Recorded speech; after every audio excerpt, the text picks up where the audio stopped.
live now. Just FYI.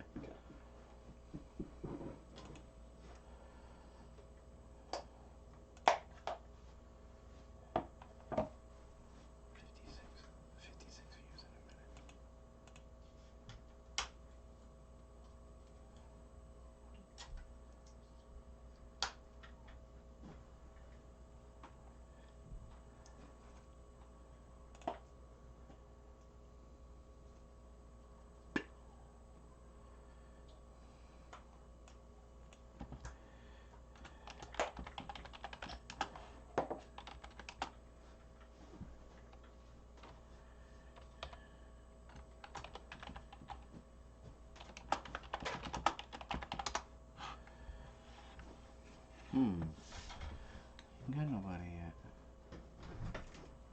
I thought for sure folks would be in here waiting on me.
Hey y'all.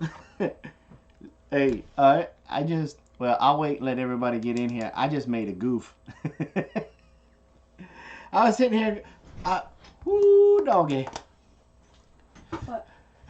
I was sitting here live for like 5 minutes going, what's going on? Nobody's coming in. I started panicking a little bit. Why? But I forgot to take it off of unlisted and put it in public. Oh. That is funny. So, here comes everybody now. Everybody's getting a notification. Oh, that's because this is desks. So, we're getting a little nervous there. Paulo, would you please quit kicking the camera? This is Carol's room. Yes, ma'am. So, y'all, we were shooting tomorrow's video while the last few minutes with Tommy going on. I know The Walking Dead is on. I know. But we don't know because we don't have cable. We don't have cable no more, so we don't get to see The Walking Dead. So don't tell me anything. I have to wait for it to come out on Netflix in June. So don't be messing with it. Don't tell me what's going on. I don't want to know. No, I'm dying to know. But you're not going to tell us. Hi, Nicole. So, hi, Mama. If anybody sees Wayne, tell him this is what a real bush hat looks like. Can you tell the kids? They're coming out with my tea right now, so hopefully. So, get Sling. Need a Roku and an app called Sling. Can't find you, we can't come to you. Yeah, that was my mistake. That was my mistake because I was panicking too. Hey, Chunky Monkey, can you please get me some more tea? Thank you. Love you, mean it. Bye bye now. And Sling, it's great. We watch Walking Dead on Sling. $20 a month over the internet.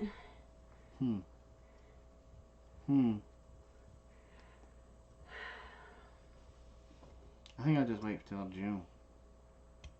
See, because we already pay for... Claire! live from Georgia. All right, so we got our Helen, Georgia trip finally up. Mm-hmm. That was a interesting one to edit. We had to get Mama to sit down and intro some things. So Well, when we went back and looked at some of the video and audio, it was kind of like we were torn on what we should use and what we shouldn't use. We got some good GoPro footage in it, or at least I think it's good GoPro footage of us driving. Now, when I put it on the stick, I learned some valuable lessons after sitting back and seeing it in Premiere, and I'm like, okay, mental note. So I wear aprons. Hello. Where did it go? Where did what go? Where did what go? I don't know. The guy at the wine place is a riot. Let me tell you, he was hilarious. She wanted to know where did it go. You know what, Mama? I don't know. I thought he kept it tucked right here in his other hand, but he had something on his she thinks he had something on his thumb. Because he was tucking it down in there. So, I like the blue on the title. Oh, the title. Oh. Yeah. So, using my lemon essential oil in my tea. Is that Aja? I wonder. It's the only Aja I know. I could be wrong. What happened to mine? Somebody still working on mine, I guess? Okay. No notification tonight. That's weird. Well, Suburban, what happened is yep. That's Aja. He made a boo-boo. Wow, Kitty, you don't even let me even kick my own self in front of the bus, and you right out there just push it. She's mad at you because you're going live while the Walking Dead is on. Well, I look, I do this for the Homestead Network. Oh, yeah. Okay. I make this sacrifice. See, oh, okay. J&J was not able to come on, and so he didn't ask me. Now, he didn't ask me, but Dutch called me and asked me, and I said, you know what, I'll just go on and cover both of them because Mr. Tommy Alderman didn't say anybody was covering for J&J, right. So I said, you know what, let's go on and party. So we got snow this morning. Yep, I'm sorry. I'm still admiring that I love my lemon oil, Big Bear. Robin hooked me up to the deep blue and lemongrass. Whoop, whoop. Loving it. Yeah. Well, show them yours. You've got yours in your tea right now. I can smell it. I did that. I went like this. I already did that. You're behind. Okay. Sorry. What's the topic, Big Fluffy? Well, here's I want to tell everybody what me in all of my awesomeness did, and there's a reason why some people... Yes. What? Finish your sentence and we'll get there. Why you didn't get the notification right away, and why some people are starting to come in late after we've been on for about... Boom! Right out of the park. For the live stream. Because the last time we went live, we went unlisted for the Insomnia Platoon. And we were bouncing in and out of Tommy's live stream because the kids got us so far behind with filming today. Yeah. That we were filming right up until Tommy's show went off. And so he forgot to... which Tommy, please accept my apology. I usually just sit back and watch your show, but I was bouncing tonight. Well, the bad thing is we were watching. Back. Well, we just had the volume turned down really low. You're gonna get 2 views out of me because I'm gonna go back and watch it tomorrow or the next day. Well, you'll probably get 4 because I had it on my phone too. We were kind of like dipping there. I do apologize that we weren't able to be more active in yours, and I do apologize about that. But okay, so snow. I was not. Oh, you're gonna tell. And so the last time we went on live, we were Insomnia, so we went unlisted. Hey, Haas. So we were jumping through hoops real quick to get live after Tommy went off, and because we got done at like 9:05, and so I real quick, bam, bam, bam, hit the buttons, and so I was sitting here for a good. I was like this for like 5 minutes, and I'm like, nobody was coming in. Your ego was getting. I was like, what did I do? What did I do to make everybody mad? He said I'm way better if you turn the volume off and the screen off. I don't agree with that. I love you talking about with your son. Okay, it's right nice now, to see. my daughter's coming in trying to do sign language, but she's trying to spell everything out instead of doing the words. So she actually looks like somebody that's signing with a stutter. What's up? What you need?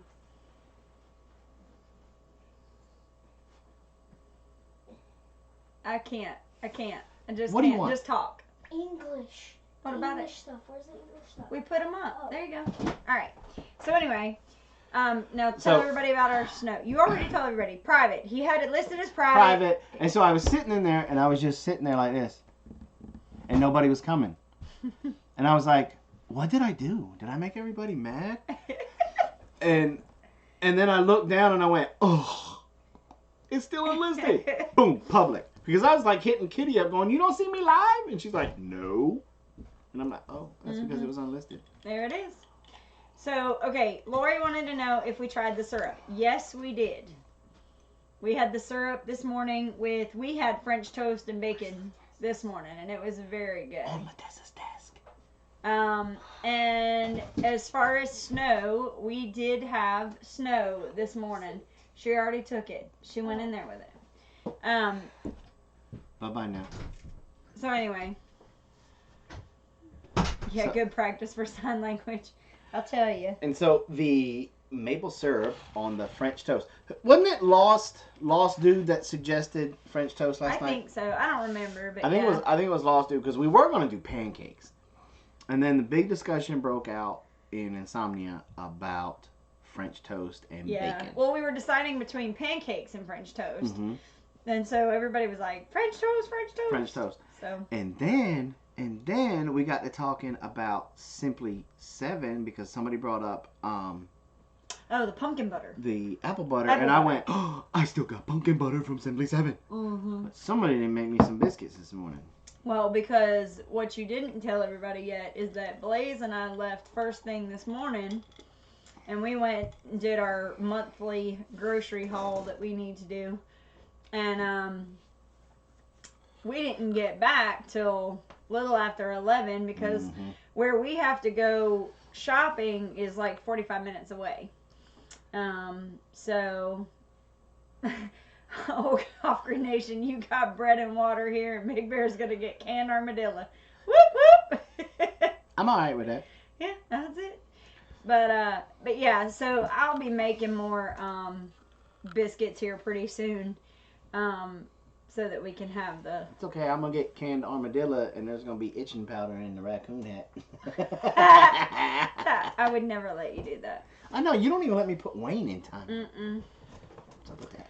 Oh no! What broke it for us? Hey, look. Oh, I know. Deep in South, the newsletter. it looks like the hair did not slip. Yeah.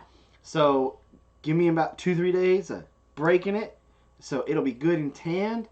Gotta let it dry. Then, well, I can't let it dry completely while I'm breaking it. But No, then once it's broke, right.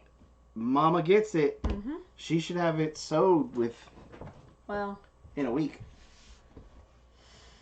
So we need to communicate about the thing that we were going to do with the thing about the thing. So. Haas, I'm really glad to see you in here tonight. I know you had a rough weekend. I was glad you were able to show up tonight. Yeah. Moon Pie and RC Cola. Yeah. Yeah. So it was a mad dash. I heard people's tires squealing and everything this morning.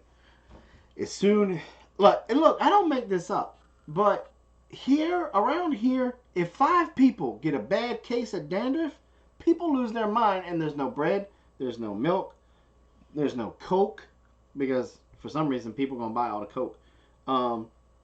There's no chips, there's no more popcorn, but you know what? There's plenty of canned vegetables. What, in our house? No, in the stores yeah. when the stuff comes. You ain't finding a Twinkie anywhere for miles.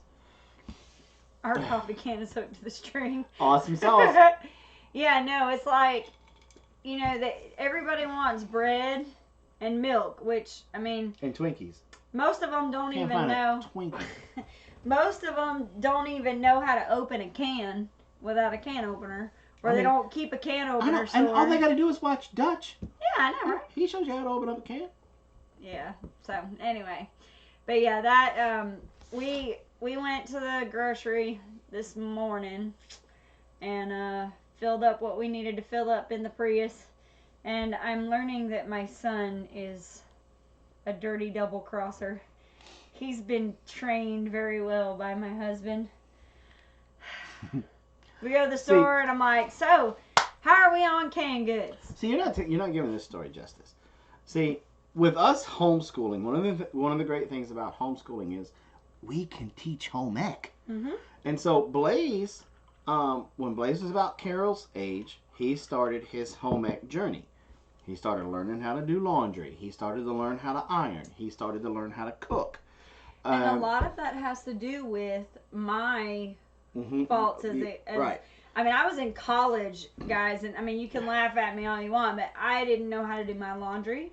I didn't know how to cook for myself. I mean, I knew how to drive, and I knew, but that was it. I'd never had a job. I mean, I didn't know any of that, and it all boiled down to... Wait, you didn't have a job in high school? No, I did not have a job in high school. I did not start working until I got to college, and even then, I had to go against my father because my father wanted me to concentrate just on school. And I finally decided school was too easy for me and I needed something else to keep me busy. So, but yeah, I never had that problem. School was never too easy for me. But so I just I didn't know. I mean, it wasn't until, because even when I went to college, my first year, I lived with my dad's mother. Dude. And really? so, I didn't even have to cook then. She cooked for me and she did all of my laundry for me. And so it wasn't until my second year when I moved out and had a roommate, and my roommate's like, okay, so what are we going to have for dinner? And I'm like, I worked at Arby's, so I was like, well, I'm going to just go get something to eat. And she's like, but you can't eat out all the time. I'm like, I don't know how to cook. So she had to do my laundry, teach me how to do my laundry. So when that happened, with all of that happening, when Jason and I started talking about raising the kids and everything, I said that will not happen to my children, right? Right. And so here's the thing: we started with this simple stuff, like washing his own clothes. Yeah. That way, if he bleached something, it was his, not mine. Mm-hmm. But anyway, and when we got to the cooking part, he fell in love with it. Oh yeah, he loves cooking. And so one of the things, and I don't think I'll ever forget this statement as long as I live, that he said that cooking was his art. He paints with flavors. Yes, that's what he said. And so we fanned that fire. Mm-hmm. Matter of fact, I threw about 10 gallons of jet fuel on it, and Blaze has really excelled with it, and Robin or myself, we really haven't cooked in what? A couple of years. 11, so almost, let's see, he's getting ready to be 18, so 7 years. Well, no, I disagree with that. No, we cook a about, lot, but about 6 years. But he does a good portion of the everyday kind of stuff because he likes to just, macaroni and cheese is just not macaroni and cheese. He's got he throws all kinds of stuff in it, or he, whatever. He comes up with all kinds of different things. It's your dog. Get over it. Can you please move that camera so he doesn't, or take it off the tripod at least? Please, thank you. I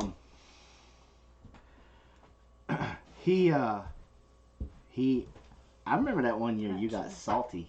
Thanksgiving. Yeah, he cooked a better thing. No. Well, okay, so here's the story about Thanksgiving. No, hold on. So here's the thing about Thanksgiving. I had never cooked Thanksgiving turkey. I mean, even I just had never done one. My father lived with me until a couple of years before he passed away. And so my dad always did the turkey with me when I was raising Blaze, by myself. And so then I had never learned how to do a turkey. So I had just started learning how to do a turkey, It had to be before me because your turkeys were awesome. No, baby. The first turkey that you ever had with me was my first turkey. Shut up. I followed directions. Your mom gave me that cookbook, the Really? Betty Crocker cookbook. And I just followed, and anybody who knows me knows that I don't follow directions. But on that recipe, I just followed the directions. And by doing that, I cooked a very good turkey. Really? That was my very first turkey, yes. Yeah. And so I did like maybe 2 years of turkeys, maybe 3. And then that following year, Blaze Did one, and it was phenomenal. and it was good. Now, granted, and I mean, you can joke around all you want, but he took a lot of the things that I had taught him and put them into play, like the orange with the cloves Right, yeah. and all that stuff. Yeah. He knew how to put water in the pan to help with, you know, making things not dry out and a whole bunch of other stuff. But And so I don't even remember what got us on this. cooking, groceries, because he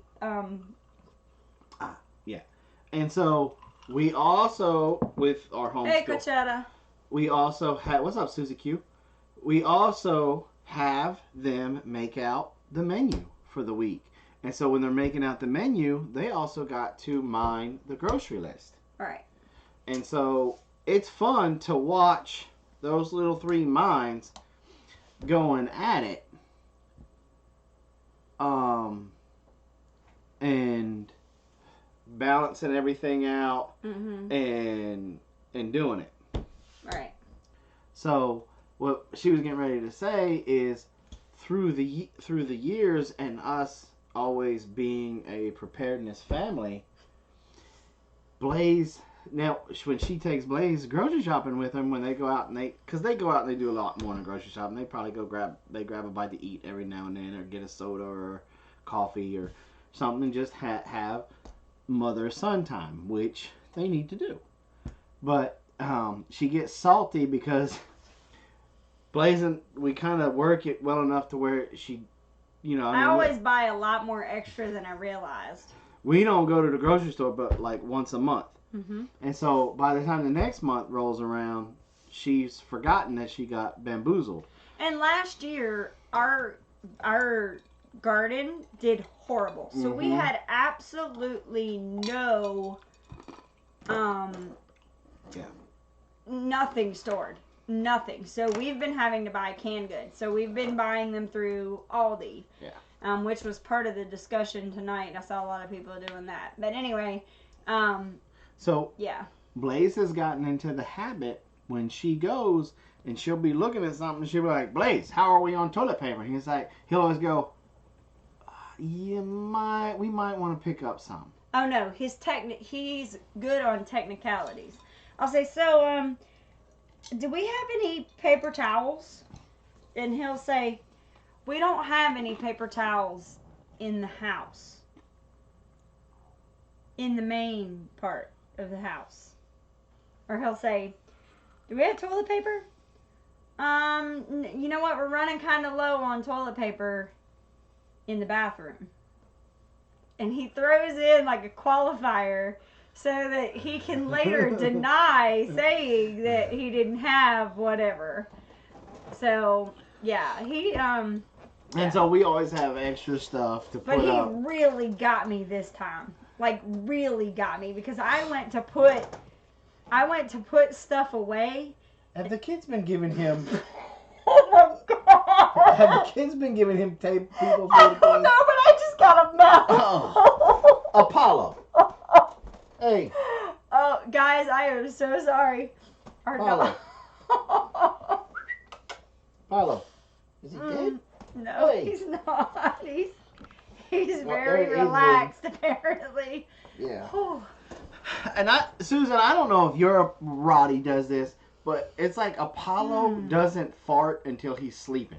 Oh, And then they're usually all quiet. quiet. You don't know they're coming. You don't know they're coming, and it'll Ugh. and you'll be just sitting, and he always, like, when I'm at my desk and he's in here, Yeah, he always gets up underneath. he's No, that really was the dog. He stinks. he's so right bad. here. And he still is kind of small enough. Well, he does pick the desk up about 6 inches. He's 115 pounds. He is not small anymore. Well, he can crawl out from the other side, but the front part of the desk does come up about a foot. Mm-hmm. But anyway. Yeah, grab some oils to sniff. No kidding. We need the diffuser in here. Whew. But the problem is... Has he been eating sunchokes? It's possible. I mean, that hit me in the back of the throat. I was like... It was like he went to the bathroom at Joanne's. For those of you in the know. But is that another one? He, and I don't know, Susan, does yours get like this? You put him on the dog food and he's fine. You barely smell it. Right? But you slip him... Doggy barking smoke. Somebody slips him something while they're cooking. Oh, no, I know exactly what it was. Or the table, and he goes to sleep in a couple of days. We had bacon. Oh, he got the bacon grease again. I told Blaze, did Blaze give him a lot? I told him not to give him a lot anymore. I don't think so. I only gave him I drained all the grease and did just you put it in gave a coffee him... can? No.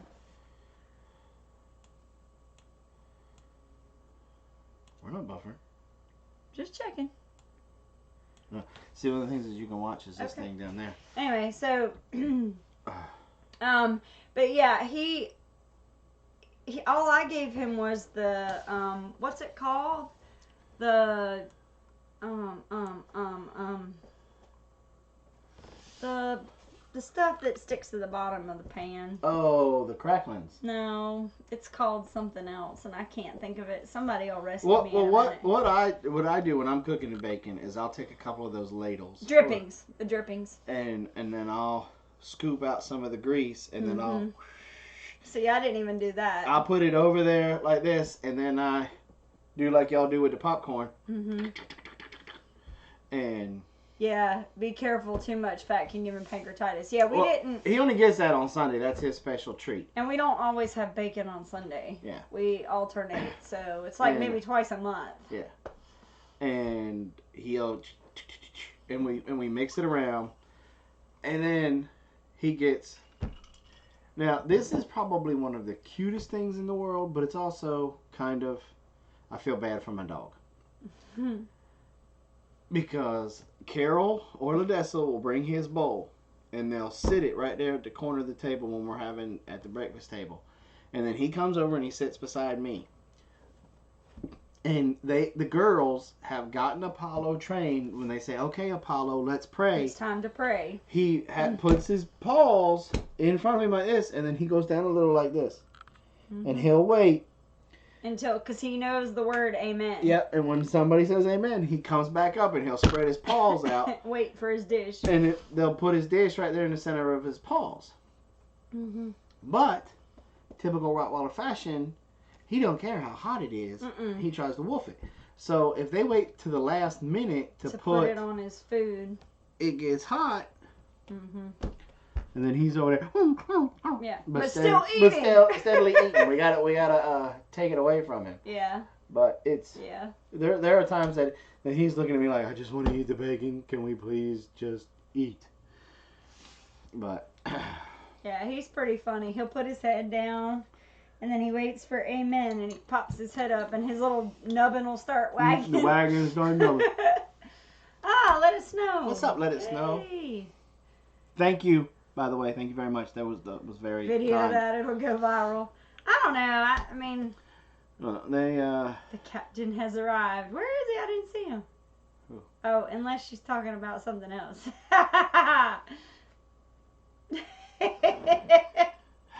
Anyway. But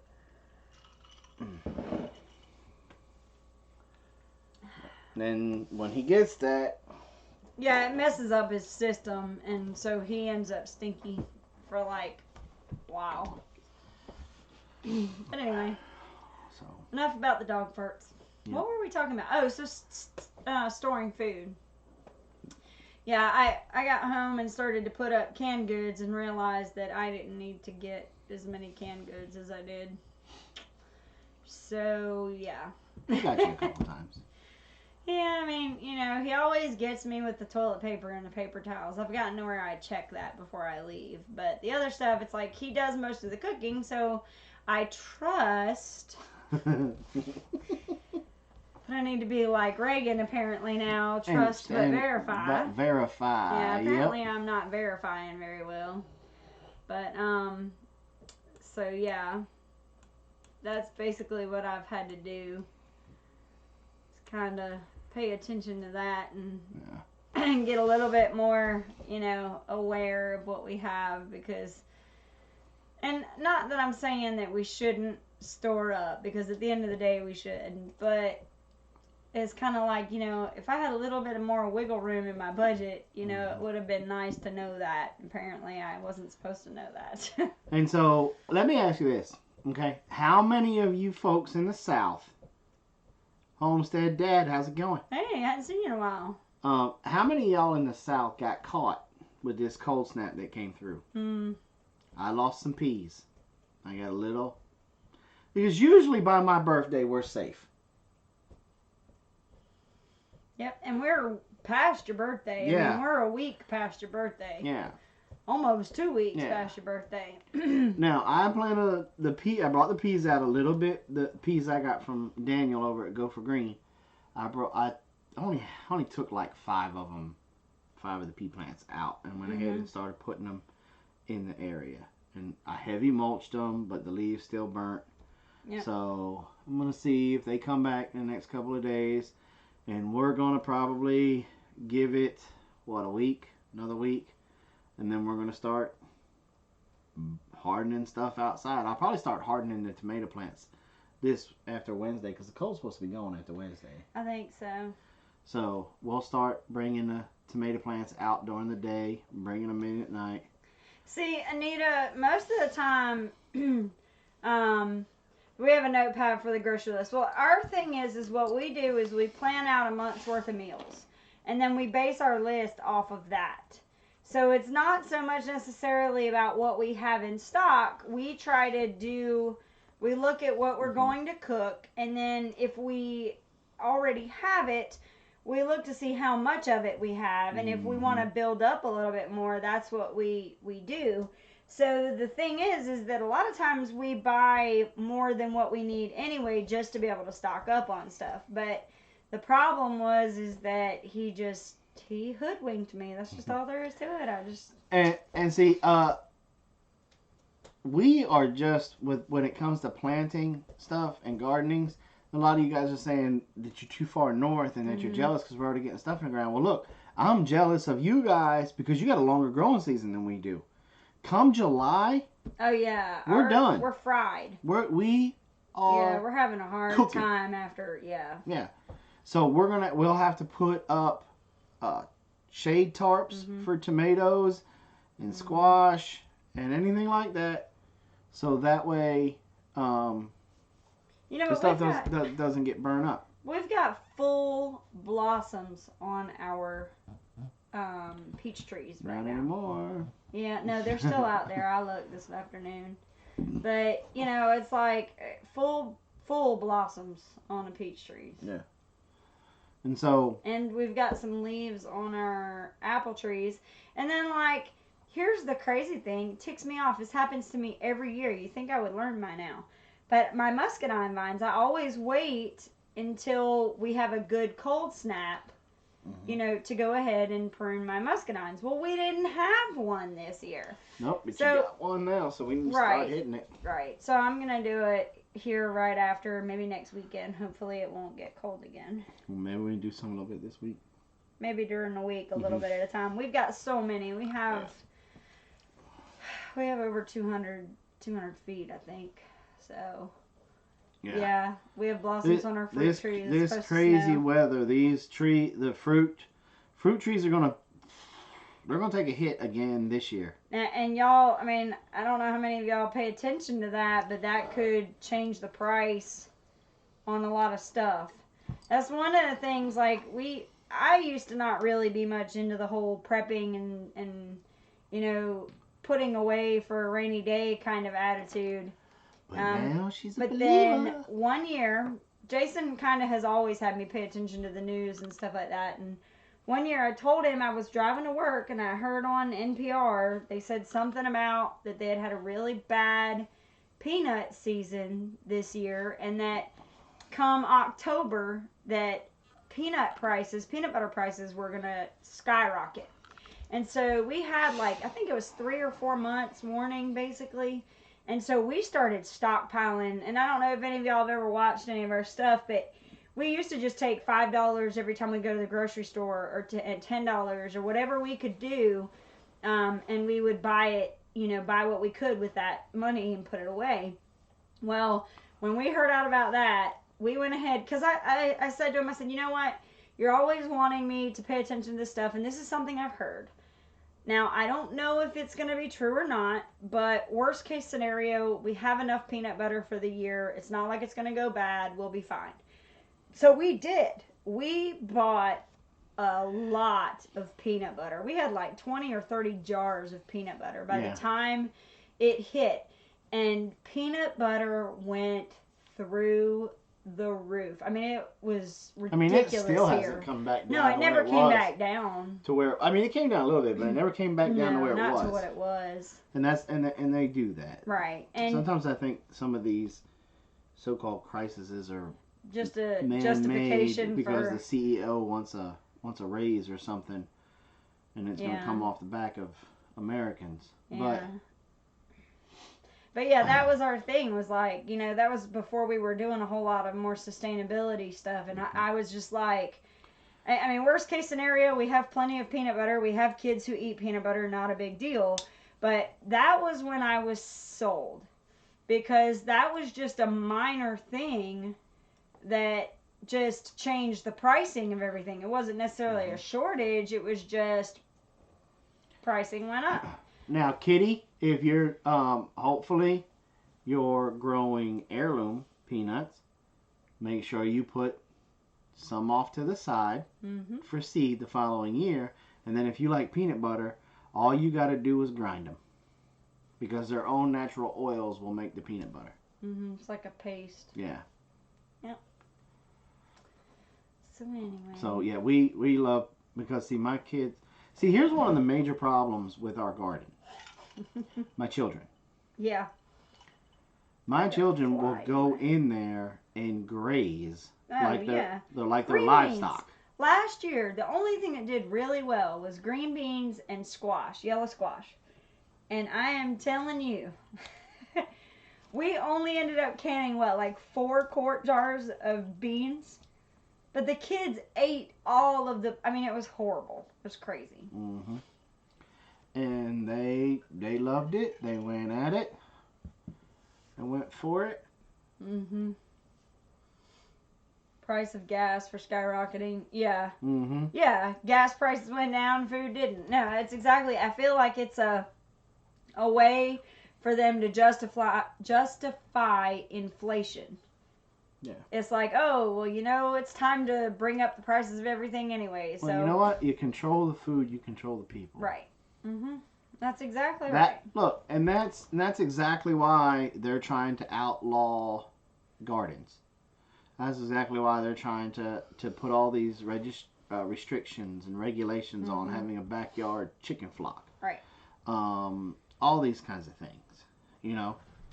They try to make it harder and harder for folks to grow their own food. Well, they make all kinds of rules on stuff, and all kinds of, you got all these stupid seeds that have patents on them, and it's, And so, when the moment that it became okay for a pest control company to get into the seed business, we were done.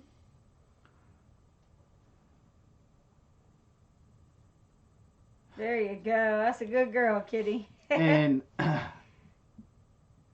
so the moment that the Supreme Court said, yeah, that's okay. Yeah, it's okay to patent a seed. Yeah, that's, what is it, a copyright infringement or a patent infringement? Yeah.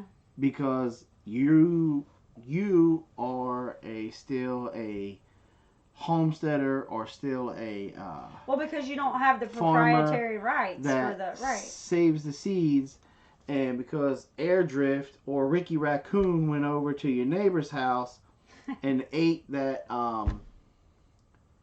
Corn. Roundup Ready corn and came over to your place Pooped it out. and pooped out a kernel and it sprouted.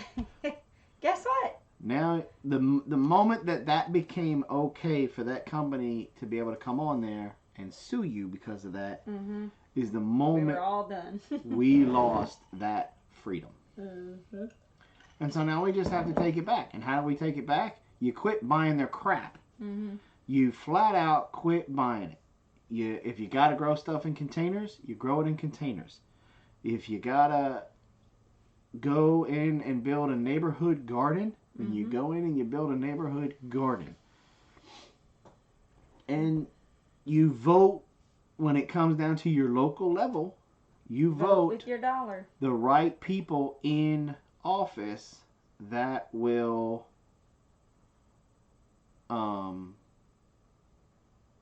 back that way of life.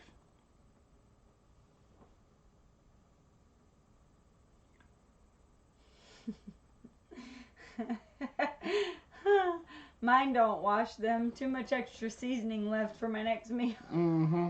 Soap is not yummy. Think we should be able to sue them for letting their seeds make its way onto our property. Absolutely. Let it snow. I have never heard about that, Claire. I don't know if that would necessarily be a good idea. I would definitely, Danny, I'd like for you to chime in on that. Make them rewash. Oh, yeah. Let It Snow says, can you wake up during the coldest part of the night? Here it's 1 to 1.5 prior to the daybreak and water your trees gently to ward off the chill. I have never, Danny, have you ever heard of doing anything like that? See, and we live down south, so it's not normally an I've issue. never, that'd be very interesting to hear that. Because I know Claire's trying to protect their, right. They miss the citrus trees when it freezes. The layer of ice covers the plants and insulates them. Yeah. Okay, yeah, now I remember. That's correct, yeah, all right. Here it does. Yes, that is fall, right. When the fruit and almost mature. Not sure about the spring. Yeah, I don't know if that would work with the Hey, bee lady. No, I remember. I remember that from class. Now, it was just put way back here in the back of my mind because I'm like, I live in Georgia. I ain't never gonna have to worry about that. Orchards install misters to protect their trees. Yeah. Yeah. Say that again, Big Bear.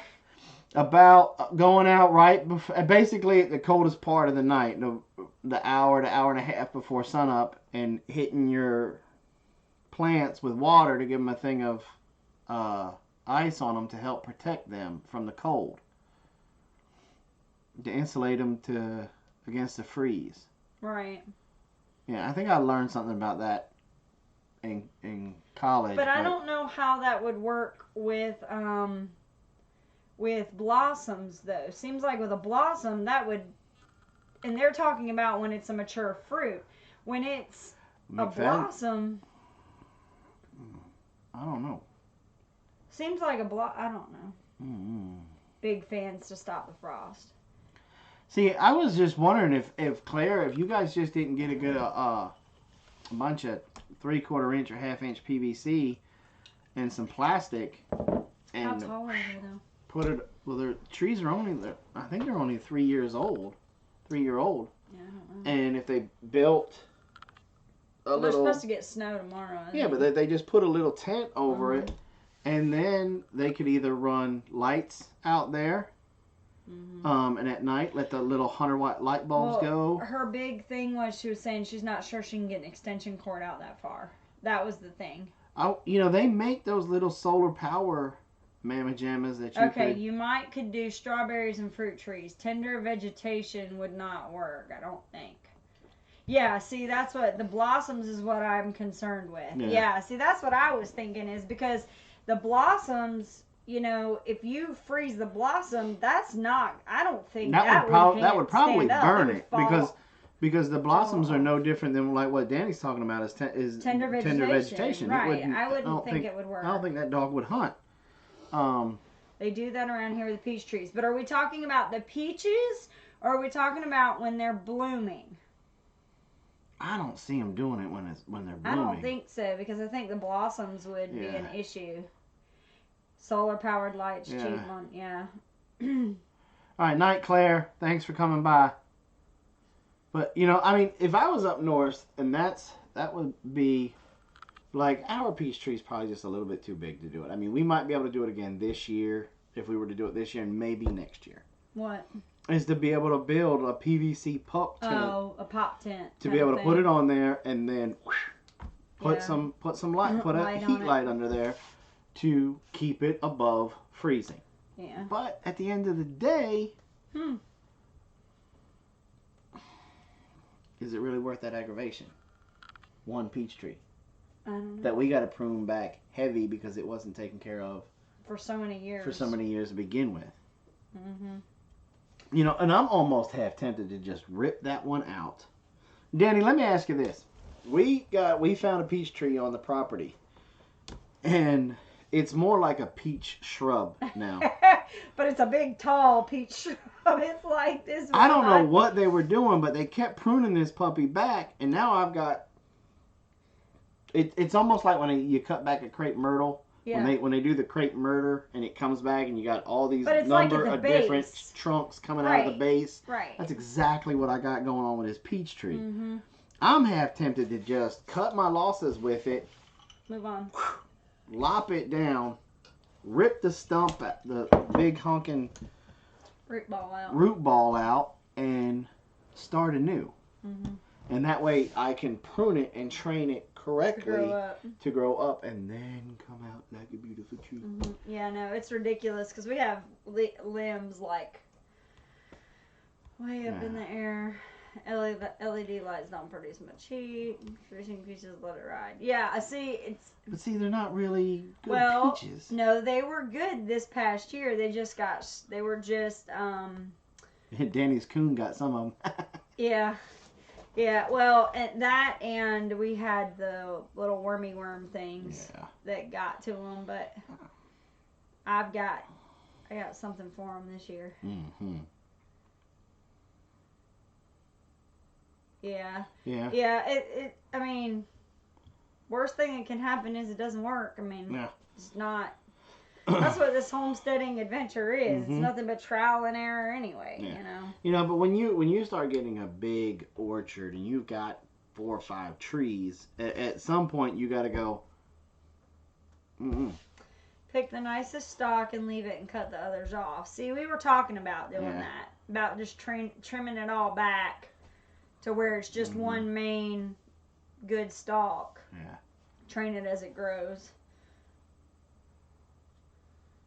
It's not black rot that we have. It's literally... Oh. Yeah, ours was bugs. Yeah. So. And see, they planted it, and then they planted a lot of ornamental garbage beside it, around it, to where it was like it was almost fighting with it. So we have been cutting back all of this ornamental crap. There's privet growing over there. There's all kinds of stuff growing over that way. So it was, the people that we bought this place from, he wanted to homestead, and he was a computer guy. He wanted to homestead, and he had lots of money, but he didn't have any homestead experience, which is okay because you can be taught. But when you're bullheaded and arrogant and you can't be taught, then you're just like, whatever, dude. Do whatever you want to your place. It's your place. Right. But now his place became my place because he couldn't hack it and he sold it to us. And now I'm like, what did you do? Yeah, he's saying it's hard to handle them organically. Yeah. Well, sometimes, and I know you guys heard me say this before, sometimes you got to go nuclear. Well, I mean, we had to do it with our dog this past year. We tried all summer long. And eventually we had to go with a medication. And we just didn't have any other choice. And look, there's coming a time when, and it's real here in the real near future, that there's going to have to be a reset button hit. Mm-hmm. Because we're dooming ourselves for a huge pandemic. Because as we pump our food sources full of antibiotics, Mm-hmm. and we pump our vegetables through all of these herbicides and Hey, Maria. artificial fertilizers and all of these things, these bugs are growing immune to it. Mm-hmm. I mean, no different than us, really, in a roundabout way. An aphid is not that much different from us. Okay?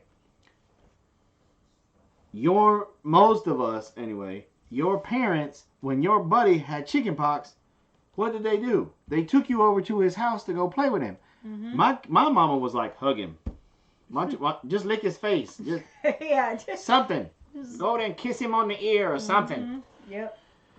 And why? To get you exposed to the chicken pox. That way they can get it over with, get it done with, and your body can build that immune system. Right. Well, some of these bugs, over time, they will get immune Mm-hmm. to this pesticide. And bam, you've got to switch it up. That's why if you ask any pest control operator that's worth his weight, he will tell you he does, every time he comes to treat your house, he's using a different chemical. Mm-hmm. Why? I'm guessing. Because it doesn't let those roaches and those silverfish and those earwigs and those bed bugs and all those other things develop an immune to the type of chemical that he's using. He'll switch up baits. He'll switch this up. And see, we have to do the same thing. Throw the Earth Grade DE out there, okay? Mm-hmm. Toss it out there. Good night, Haas. Let it do its thing. But then come back with essential oil. And I learned something last night listening to American Homestead. Mm-hmm. And we're going to do it this year. Let me see one stupid aphid this year, because I want to watch it. He said last night on his show, start going out and harvesting daddy longlegs, and then bring them to your plants with the aphids on there, Mm-hmm. and turn them loose. He said they are aphid eating machines. Yep. He said they are bigger eaters of aphids than ladybugs. Mm-hmm. And I was like, whoa. And we have big. And we we have got daddy long legs around here. Yeah, so we got we'll around here. So definitely I'm like, come on, aphid. What's up? Come on. What you got? What you got on me now? I'm going to call my Mhm. boys. Yep. And so we're going to go out this year. Why? Because I've done the DE. We've done the companion planting. And we used our essential oil spray. Well, And we've he used said soap water. Yeah, and we've neem used oil. the soap water and stuff like that. But you know what? If I would much rather use natural predators. Right. Why? Because they can't get immune to that. Nope. Big Daddy Longleg come over and he eats about 30 of them, and the rest of them are running to the hills. You know what? I'm okay with that. They can't. It's not like an aphid is going to turn into Optimus Prime and transform into a big tractor trailer or something like that, Right. and come back and kill the daddy long leg. But Bug thug life. Ah, that would be so funny. Ah. yeah, and so we've started building a lot of Carolina Wren boxes Mm-hmm. to put around our garden. Right. We are also we're in the process of building our bat boxes. You guys are going to see that. Because Mm-hmm. see, and this is where I cripple myself a little bit because of being a nuisance wildlife control operator, which, by the way, I still have not got my stuff. I need to contact them. Yes. To renew my license. The end of the month is when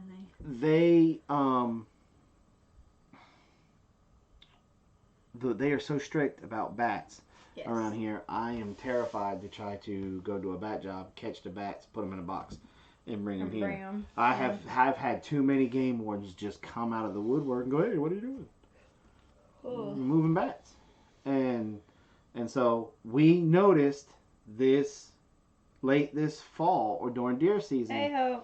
Out there, we had some bats flying around. Yes. So we're going to really start to encourage them to stick around. Mm-hmm. So we're going to start building bat houses out the wazoo. I'm going to put some down around the pond. I'm going to put some up by the garden. And I really want bats. So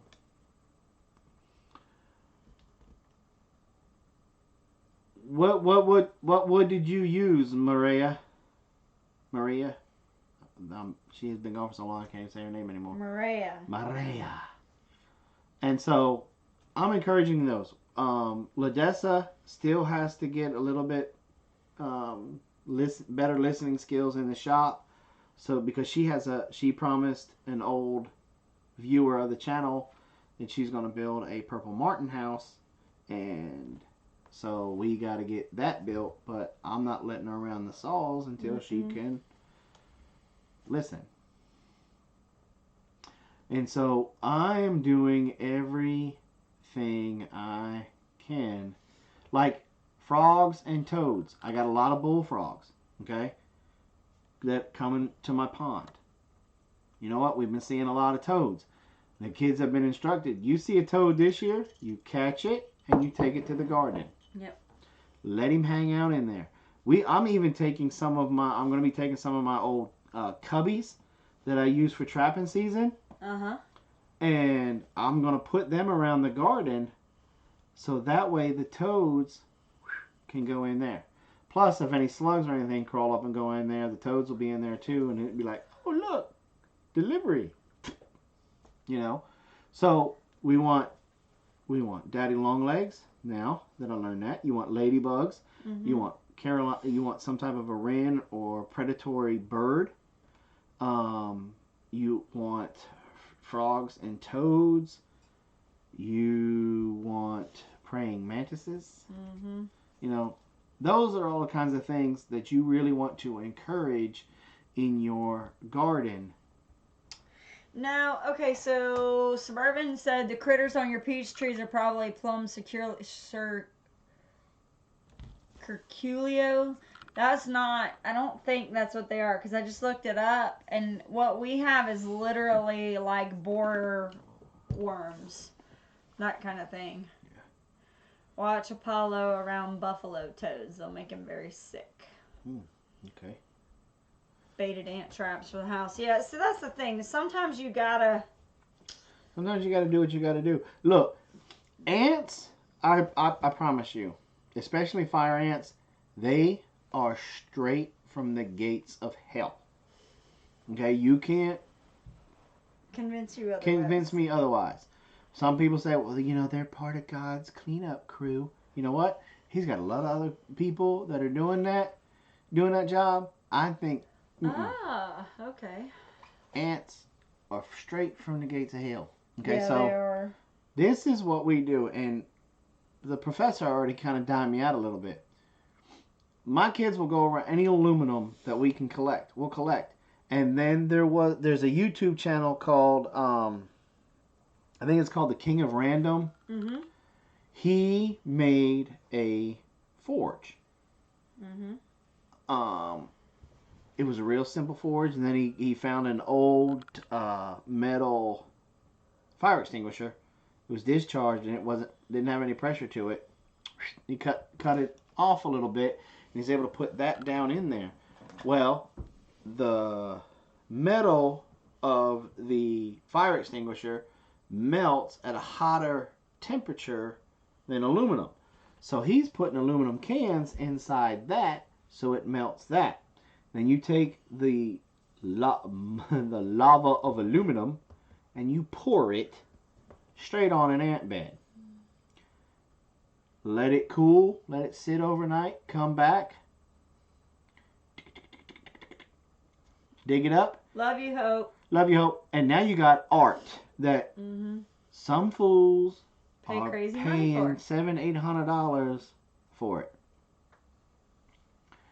So we've been playing around with, well, really Blaze, teenage boy, likes to play around with that and do that. And I mean, it's kind of cool and stuff. And perceiving a life. What's going on, brother? You know, but They sell ant art, yeah. well, so does hot molten lava of aluminum. Yep. Nothing kills fire ants except gas or atomic bombs, and I'm not sure, but I think they would survive that. I know, right? Mm-hmm. It's crazy. Our ants are just straight from the gates of hell. That's just the best way to put it. Yeah. And so You may lose me in a minute. I kind of figured that. Tired. Yep. I wonder, were fire ants imported from another country? You know, B-Lady, I think they were. I think they hopped a ride on a ship. And I think they came from Africa, if I'm not mistaken. I don't know.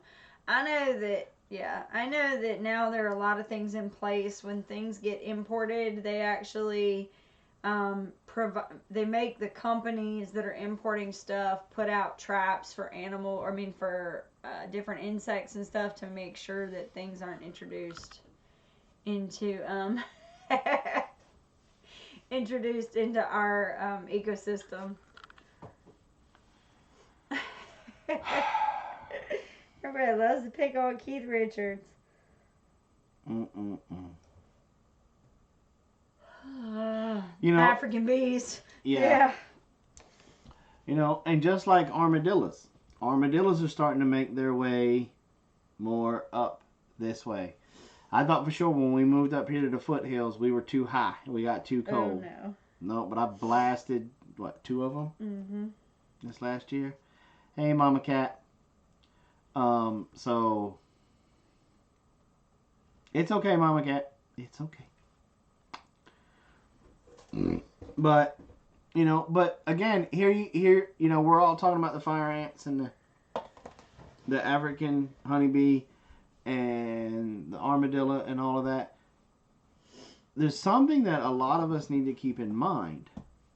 All of these critters and insects and stuff that we're all complaining about and fussing about. Have another job. And trust me when I'm saying this, I'm not going all Greenpeace and PETA on you here, but as our population grows as humans, we are taking their homes. Right. We're pushing them out. And so it's no wonder that squirrels are starting to build nests in your attic.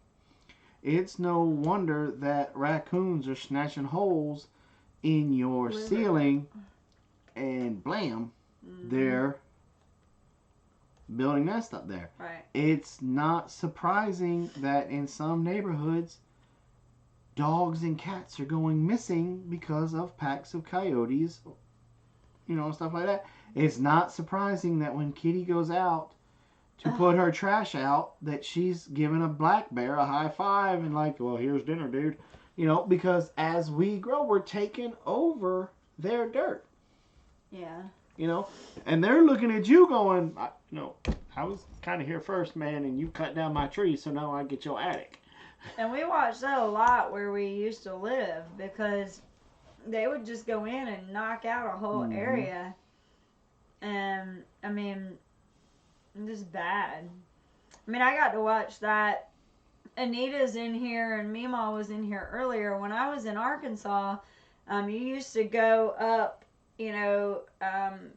the road from Fort Smith to Fayetteville was just a little windy road that you would go straight north on. And by the last year that I was there, they actually had cut out through the mountain, cut out an interstate. And I had a really, really bad wreck that year because the wildlife weren't used to the patterns of the traffic yet. And they were still just running all over the place. And, it was horrible. There were so many dead deer that year. And there probably still is. It's been 20 years since I've been there. But, I mean, it's just they don't get used to those patterns of being able to run through those mountains, and then all of a sudden there's 70-mile-an-hour cars running through there. Mm-hmm. So Bee Lady says they're working with merging the African honeybee with others because nothing kills them. That's kind of scary. Wildlife massacre on that road still. See, I believe that. Because the African bee is so aggressive. And they empty the hive. African queens with bees like Italian and Carnelian to get a sturdy bee that will survive better. Holy cow. But I wonder if breeding it with the Italian, because so they're going to take an African queen and use the drone of an Italian. Right.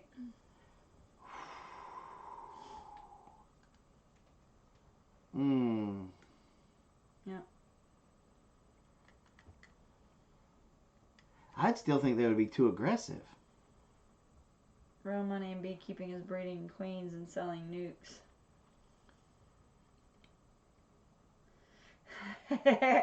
Why did the armadillo cross the road? No one knows since they never make it to tell.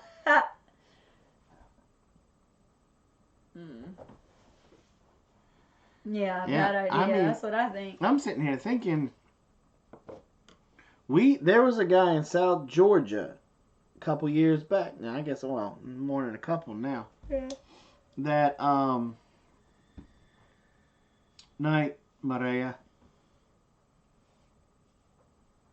Yeah, that's what I was thinking, Kiwi. The queen, yeah. And he was bulldozing an old house, and after a few breeds, yeah, you breed it out of them.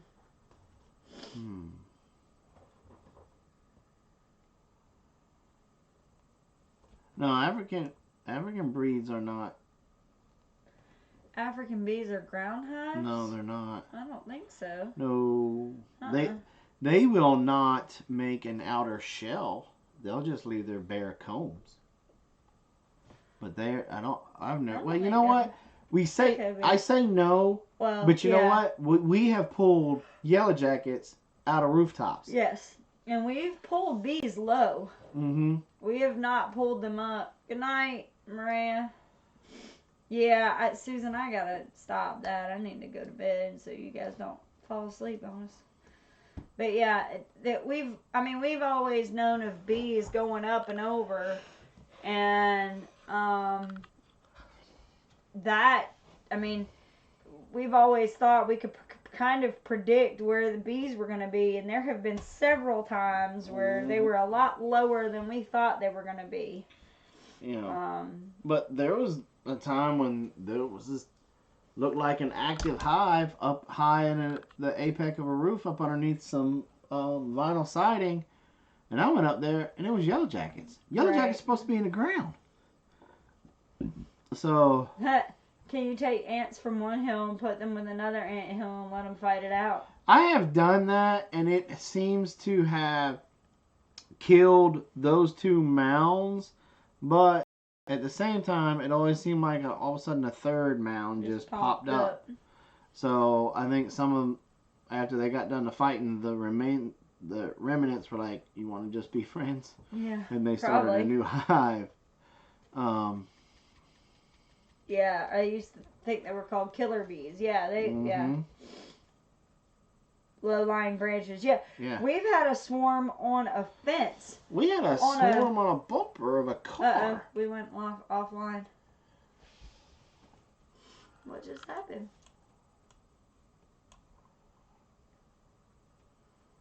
Ruh-roh, Reggie. Ruh-roh.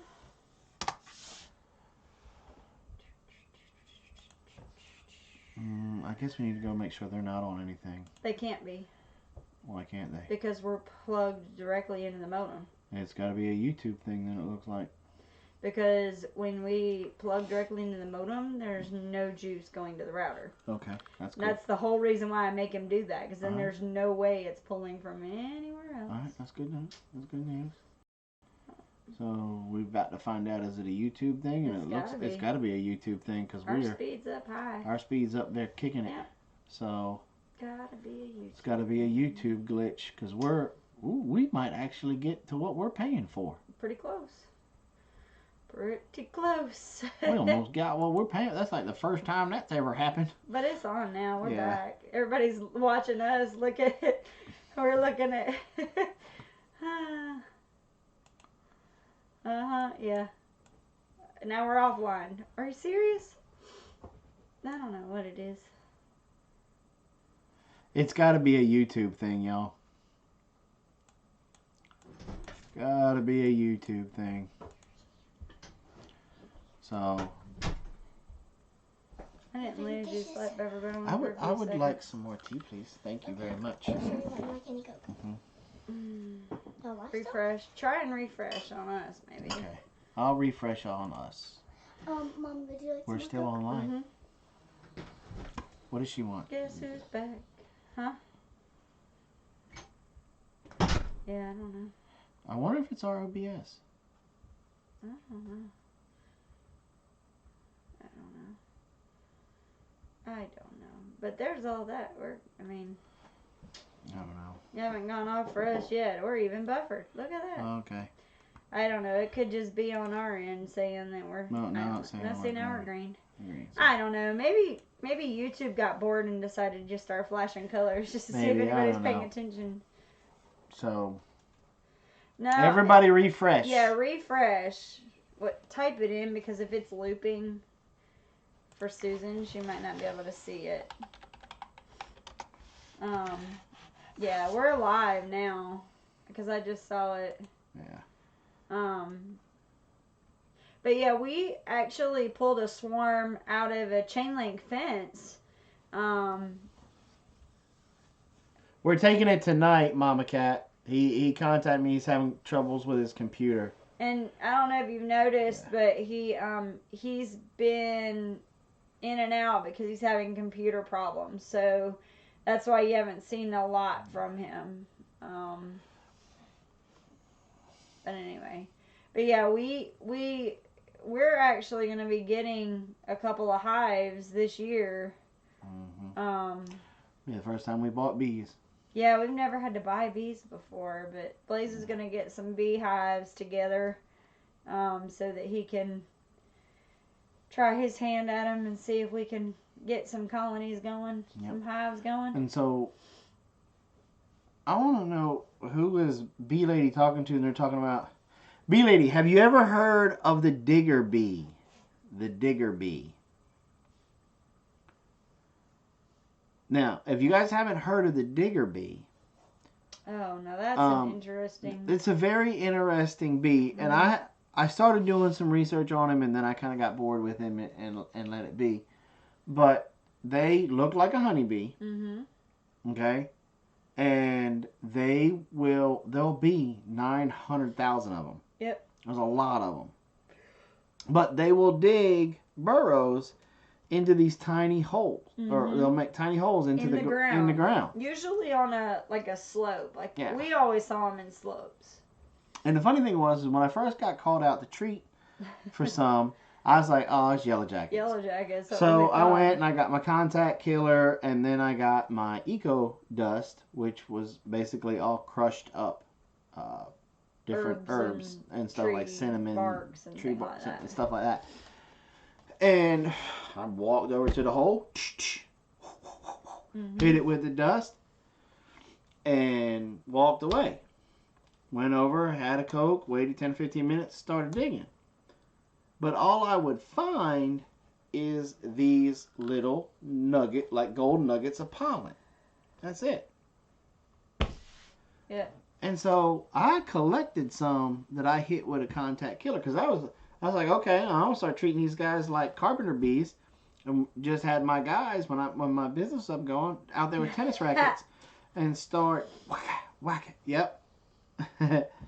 And perceiving a life. That's exactly what I'm talking about. Yeah. And hit them with badminton and tennis rackets. That's what we started doing. Yeah, that might be what Susan has. I didn't get the whole conversation, but if Susan would share pictures with you and me, I'm betting that might be what she has. It's possible. Because they're not aggressive. You can walk right up in the middle to them. To them. Yep. And They don't mess with you. Nothing. I went in there and just started swatting the snot out of them with tennis rackets, and they still never. Here. I never got stung. Here you go. Thank you, my dear. Else? A kiss right here. Yeah, because you want to get on camera. Where's that look coming from? You gotta come closer. Okay. Good night. Good night. Batman sitting on a rubber band. Along comes Superman and kicked him in the trash can. Good night. Good night. Would you let me to bring Apollo inside? No, he's fine. Okay. Laying workers. No. No. That's one thing in all the discussions back and forth with Bee Lady. The thing that's really interesting with talking to her is What's up, pickers? she's dealing with stuff up north, and we've always dealt with stuff down south. So it's really cool to hear, like, she was telling me about stuff with overwintering and things. And one thing we've never had to worry about is mice. I never even thought about mice being a predator on a beehive. Well, they hit us up here when we first moved up here.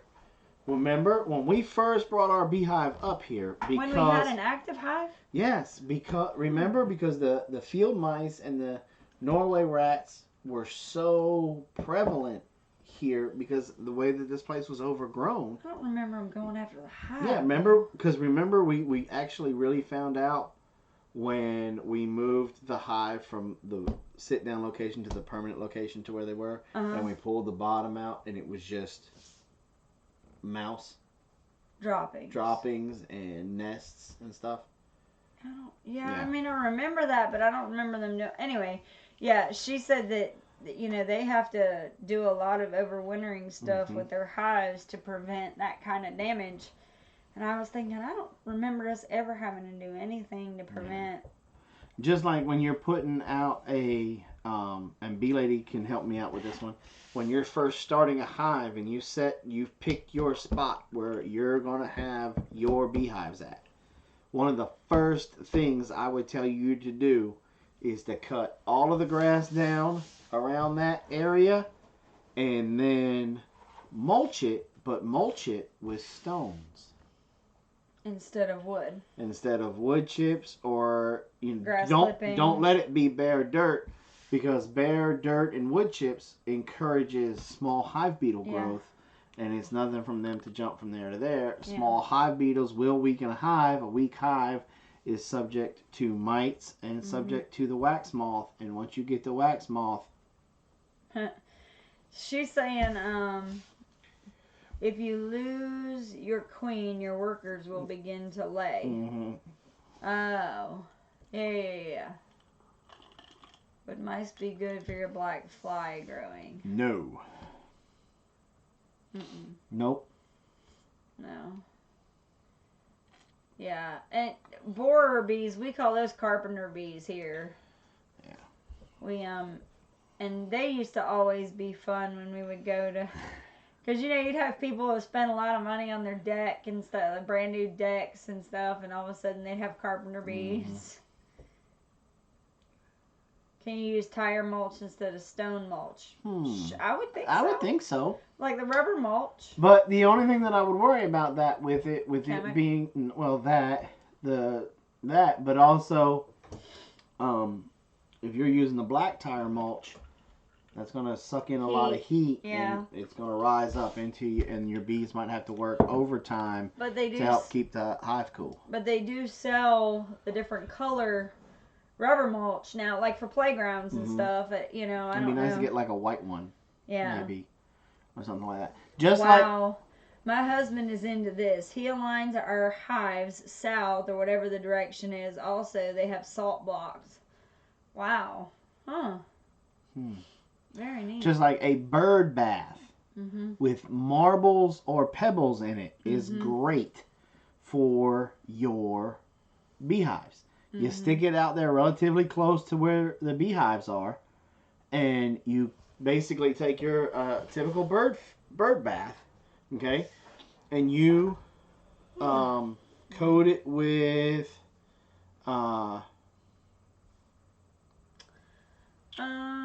marbles or river rock or pebbles and stuff like that, and then you pour the water in there. Now what that does is all of those rocks, river rocks and stuff, gives the bees a place to land, and then they can collect some water and take it back to the hive. Huh. Bee Lady says bees need salt. Did not know that. We have them on our pond. Try to figure out something to do with dead mice that's beneficial. You could save them. Well, let it snow. You're going to want to do trapping, right? Mm-hmm. You could do like Jason does and put them in a Ziploc bag and use them later for bait. Run them through a grinder. Like, I don't know if anybody else has this problem. This is a problem I have at my house. We have two sets of kitchen appliances. We have how many of y'all have like a cheese grater, like the manual cheese grater? I have two. Do you know why I have two? Because one actually grates cheese. You know what the other one does? Soap. Grates soap. I've got two blenders. Ask me why I have two blenders. Who needs two blenders? I've got one blender for making smoothies and margaritas and all that fun stuff. But I have another blender that's for what? What are you going to blame me for this time? Margaritas? No. For blending up mice and blending up fish oil ferment junk that's been sitting out in the sun for a year. This is what you have when you live with a trapper. I have two can openers. One can opener is for in the house. The other one is for opening up nasty cans of bleh. One for cheese and one for soap. See, there you go. I have duplicates of almost everything. Yep, that's the way it works at my house. Got two really nice sets of knives. One for in the house and one for butchering. Right? Gotta have two of everything. So, did you say mice? Yes, mice. Bleh. Gag a maggot off a gut wagon. But that's what he does. He takes them and uses it for... Look, when I say nothing goes to waste... Yeah, it needs to be in the garage. Well, it is. It's out in the shed. It doesn't stay in the house. What are you trapping now? Can you use sardines?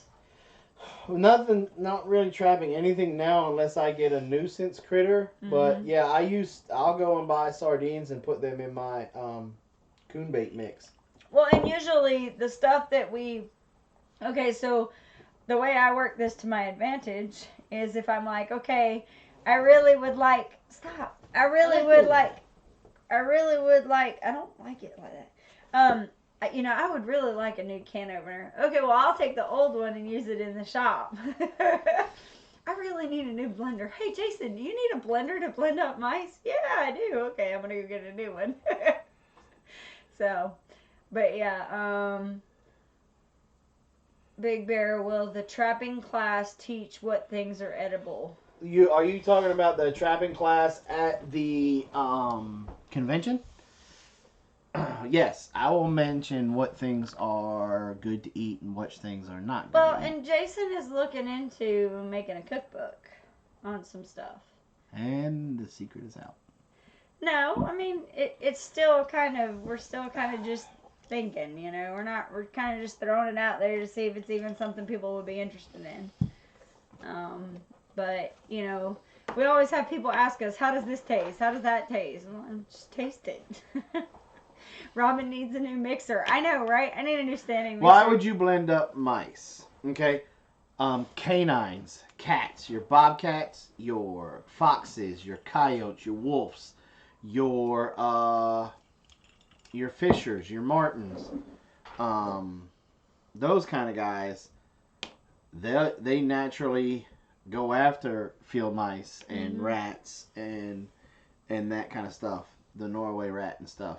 And so you start to let it rot a little bit, and then you put glycerin.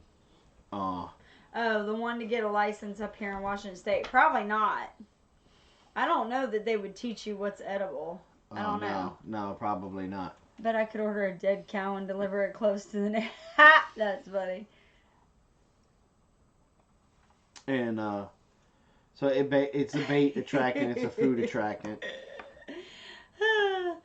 Tony said, I think that one I will not buy. About your cookbook. So that didn't hurt my feelings. Mm-hmm. No, she just loves me more. Wow. But see, you made it like the cookbook was going to be me blending up mice to cook it. And it's not. No. That's not what the cookbook's going to be. It's going to be about wild game. Right. What I was answering was Let It Snow's question about what things will be edible. Well, a lot of people thought you were talking about I'm making a cookbook on how to grind up mice. Guys, did you take it that way, or did you take it that we were talking about wild game that was edible? I'm gonna smoke my pipe now just because. Well, I'm getting ready to go inside anyway. So why do you add glycerin to the bait? To stop it from rotting. From going rancid. To stop it from going rancid. They told us to use mothballs to keep away snakes. Somebody lied to you. Yep. Mothballs keep away moths, just like sulfur does not really do that great for snakes. Mm-mm. I've been to places where I saw the snake trail go right across the sulfur line. Yeah. You know. Right. Now the sulfur works a little bit better than the mothballs because it does irritate the Jacobson's gland. Mm-hmm. Blended my stock. Yeah, wild game. Mice cookbook. No, I wasn't thinking that. See, everybody knew where I was going. Look, you could flat out punch me in my face dead in front of Kiwi, and she'd be like, I ain't seen nothing. You making it up. I mean, I got my peeps out there. You know, so she's not really a good... Well, I got more than that. Rat milkshakes for Robin. Yum. Does lime work? Never heard lime. The only thing that I found that works really good for snakes Shotgun. Is a chemical. Is the Dr. What's his name? Dr. T's Snake Away. Because he's got, and you can look on the If you make a cookbook about mice, I'll have to never watch again. That's funny. Anyway. Sup, Dutch? Hey, Dutch. Dutch, just so you know, I'm getting abused here tonight, and I'm taking one for the team, just for you. Just for you. Just for you. All right, guys. Well, it's my bedtime, so I'm going to bed. You better give me kisses. Robin, help me sleep. Big Bear's on his own. Good night, dear.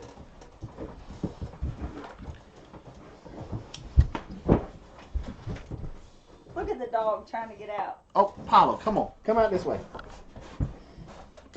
Come on, dummy. Come on. Come here. Come here. Saddle, saddle, saddle, saddle. It's okay. You're still here with me. It's okay. Mama woke you up, huh? Mama wake you up? Oh, dude, what you been eating? It's okay. Everybody's saying good night to the mama on there real quick. You're okay. You're okay. Are you going to lay back down there and go back to sleep? Excuse me. Hey. Are you going to lay back down there and go to sleep?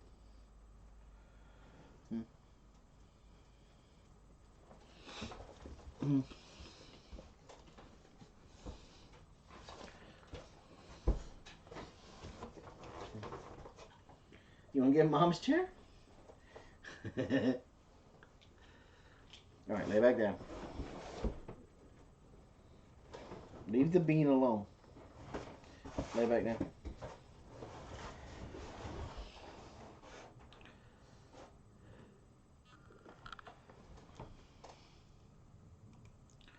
Yeah, I think Apollo's going to be the co-host now. That big old blockhead. He'll pop up here every minute.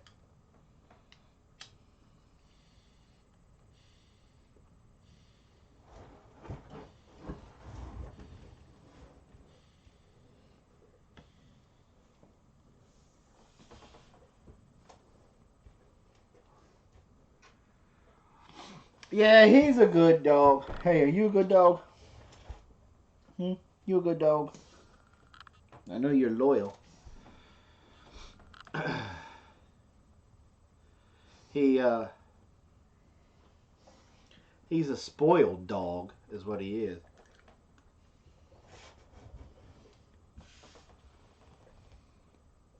Put him in the chair.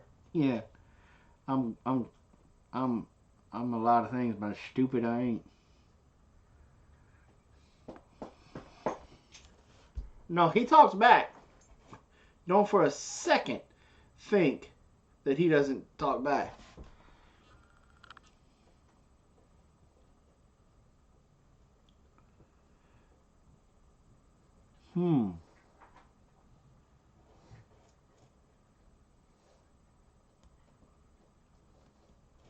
The black t-shirts say Insomnia Platoon. Are you talking about... Hold on, let me get it. Let me fetch one.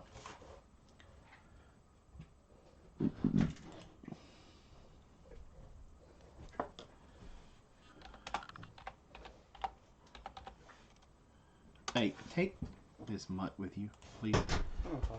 Because he's about to go crazy. Out this way. Hey, follow. Alright, let him stay.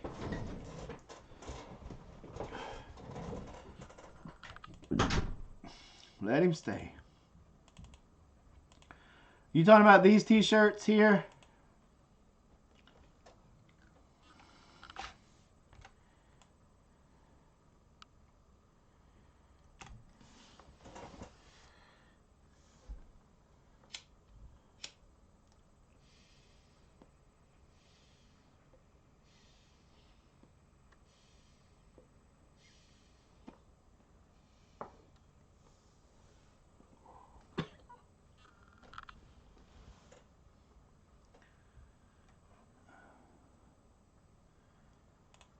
Is that the t-shirt you're talking about?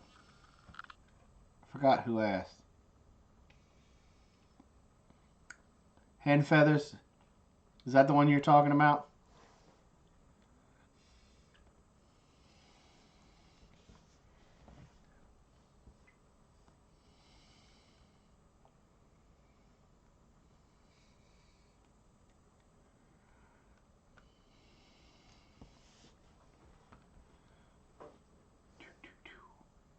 So here we sit, broken-hearted.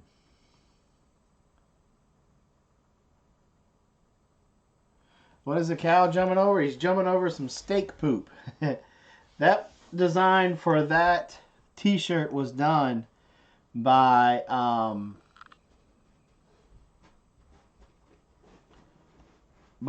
Josh from Simply 7.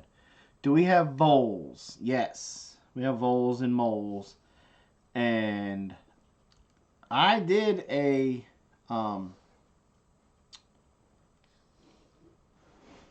video on the Predator Control and Homestead series about moles.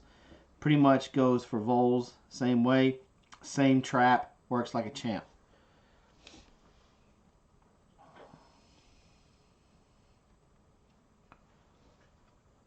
So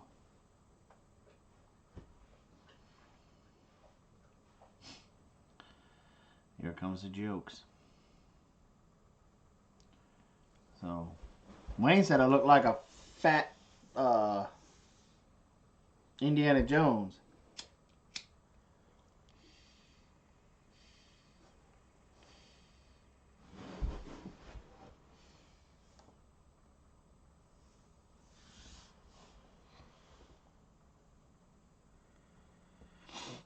You can see most of our t-shirts on our website.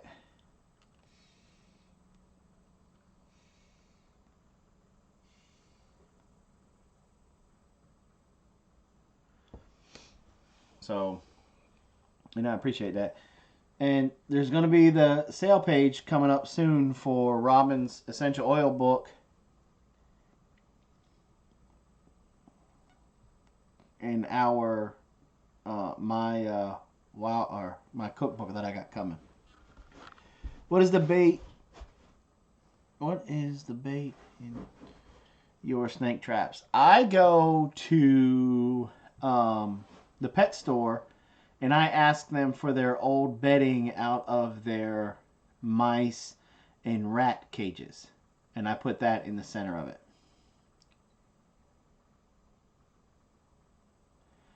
How to get rid of prairie dogs? We don't have to deal with them that much, but I mean, you got a 22, but I would literally think that you could be able to go out there and put a 110 conibear over their hole, and just because, from my understanding, prairie dogs have more than one hole, and they will. You'll just have to put the 110 body gripping traps over the hole. And if the 110 is too small, then you could go to the 160 or the 220. And I bet that would work. I don't know much about prairie dogs because we don't have them.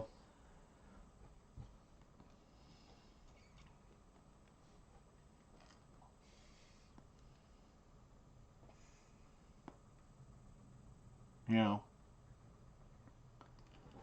Or an air rifle. An air rifle would probably work too with the large calipers that they got with air rifles now. You know.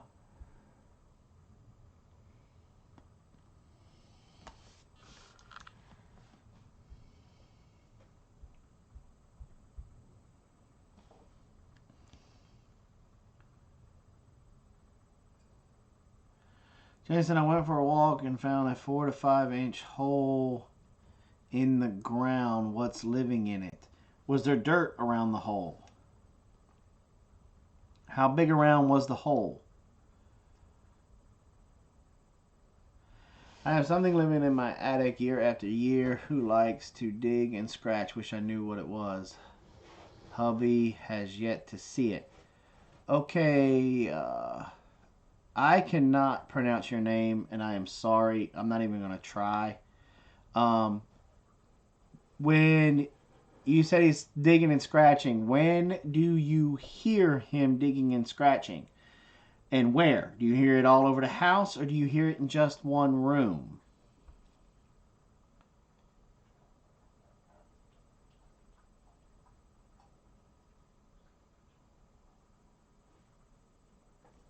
That's what Donna, that's exactly what we're probably going to be doing in my cookbook, is also saying we use this, but you can use blah, blah, blah also.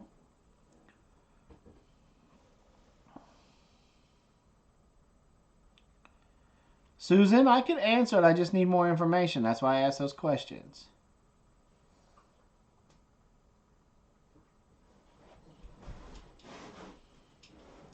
Kitty, you're jumping the gun. You ain't got enough information to be able to make that. Suburban, you're jumping the gun. No dirt, about 5 inches across, and you saw 5 of them. I'm betting that's probably chipmunks. Chipmunks. Sometimes living room. Bathroom and bedroom, sometimes living room. Okay. What time of day? Are you hearing it throughout the day? Are you hearing it, Tammy? Okay. Do you mind if I use your real name? Well, I'm probably not now that you put it in the chat box. Are you hearing it first thing in the morning? Are you hearing it late at night? Are you hearing it at nighttime? Or are you hearing it sporadically through morning, throughout the day, and right at sunset?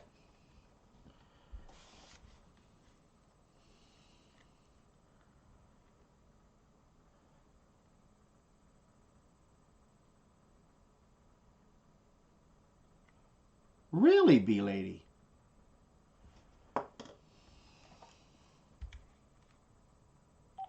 Night and early morning. Robin, can you check the website? Bee lady said there's only like 2 t-shirts on there. Okay.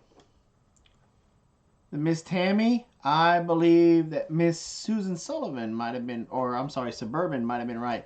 Sounds like you might have flying squirrels. Now, flying squirrels is those bad boys are colony squirrels, meaning that you could have anywhere from 2 to 102 of them up there. They are, let me see if I can grab a picture of a flying squirrel real quick. And the reason why your husband hasn't been able to see anything is because flying squirrels are nocturnal. That's why that you hear them only at nighttime and first thing at night.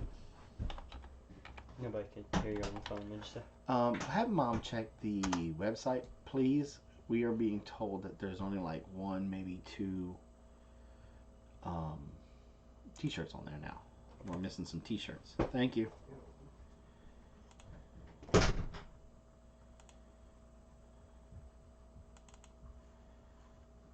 All right. Here is okay. Let me get this one too.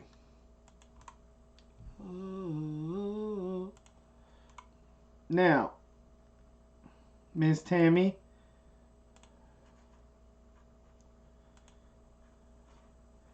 these guys are extremely fast, but there is definitely a tattletale sign for them.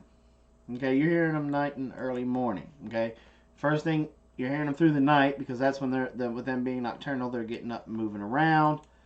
And hearing them early in the morning is when they're coming back home.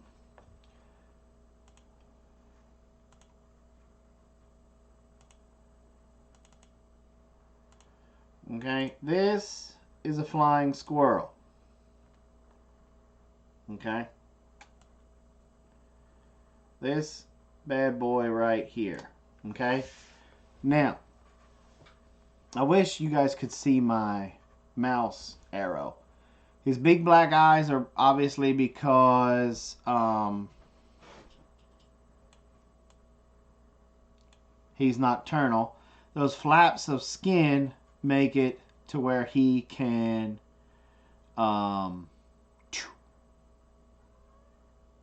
jump and glide. He really doesn't fly, he glides. Okay, now the problem with this little booger snatcher right here is that it's like he's almost all cartilage. Okay, he can fit into some of the tiniest places out there. So you got to have a hole a little bit bigger than a 1/4 of an inch. 1/4 of an inch seems to be his limit to what he can go to.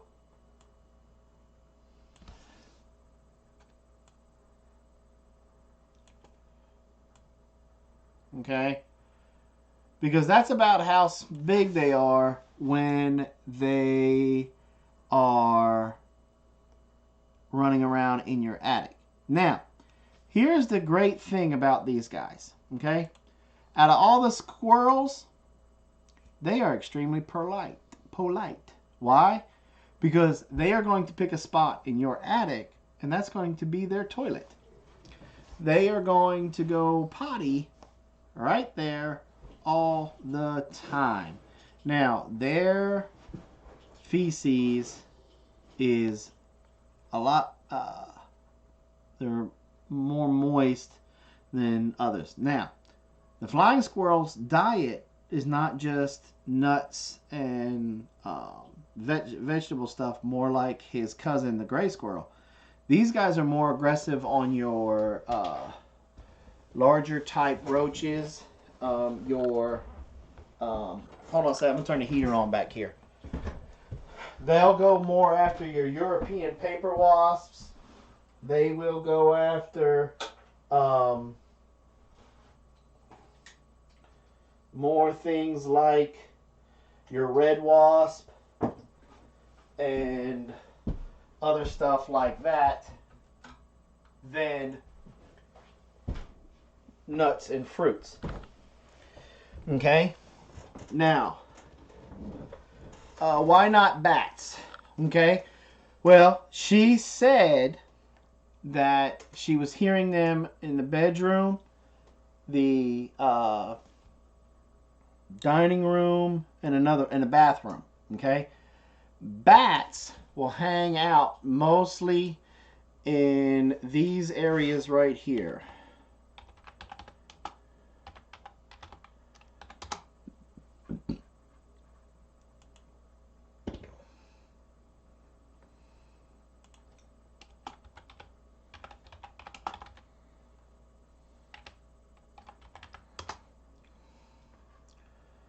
Okay, let's see, where's a good one?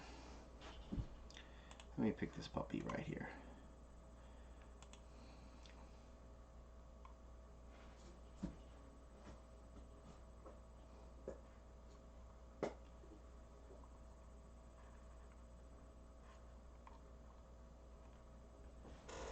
What are you chewing on, homie? No. Okay, you know what a louver vent is? Sorry guys, I had to find one that was public domain.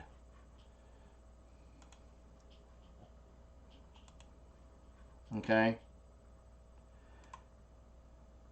Now, bats, when they come and get in your house, they don't really like to move around that much. They will come to your louver vents on the side of your house and they will stay there. Okay? Because most of these louver vents have screens on the back of them. And now that right there is just a perfectly good bat house. A mole will stay under the ground. He won't go up into your attic.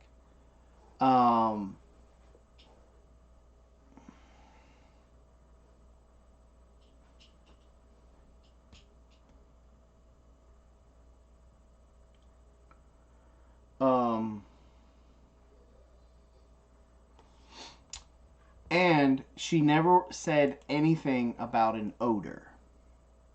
Okay? Okay. Then you're golden. You won't have, you more likely, look, if you had bats, you'd be complaining about a strong ammonia smell. You would be complaining about large chirps. You'd be complaining about the guano on the side of your house, about a brown stain. You'd be able to tell me exactly where they're coming and going. All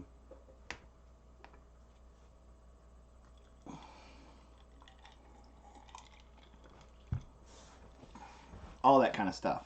The fact that you don't know what you had and you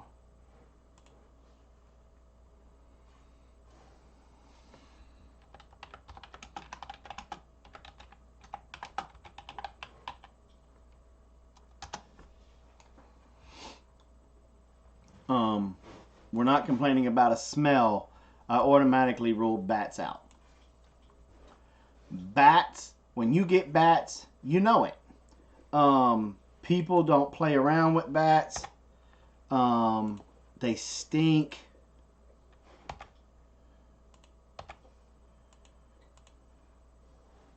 They do all kinds of stuff that you do not want them to do. Okay? So I would go up, if I was you, I'd go up into your attic. And also, I might have a picture to help you out. Let's go look.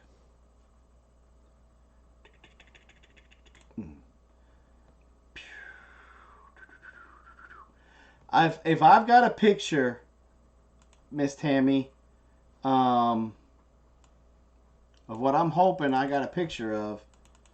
Let's see here. Crap. So that means it's on the other drive.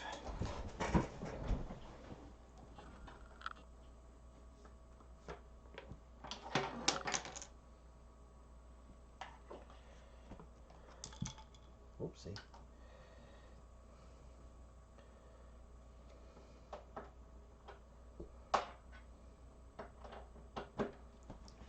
Right, let me load up this other drive Miss Tammy? Because if I've got this picture, I'll be able to give you a wonderful idea of what to look for.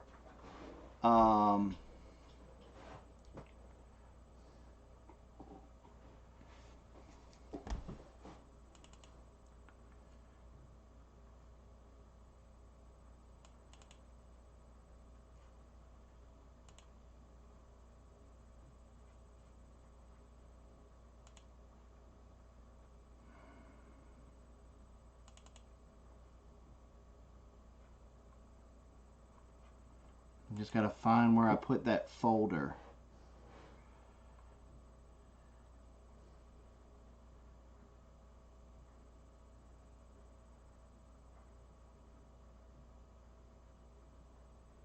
Maybe it's not in this one.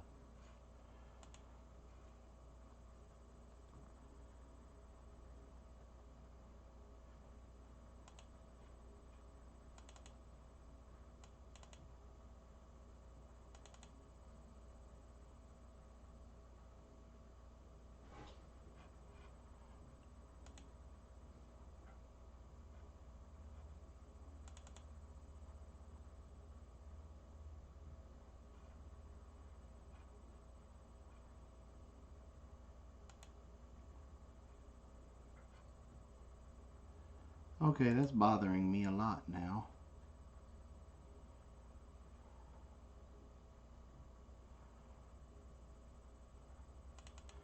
I know I didn't put it in there, did I? No. So it's gotta be in here.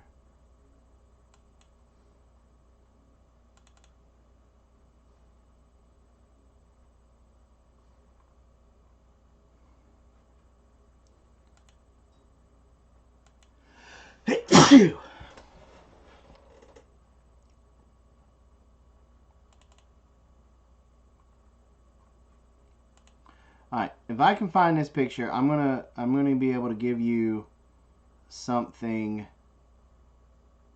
that is really gonna help you. But I gotta find right there. Bam, Big Bear Trapping Service. Open it up. Animal damage. Okay, that's not it. Not in there.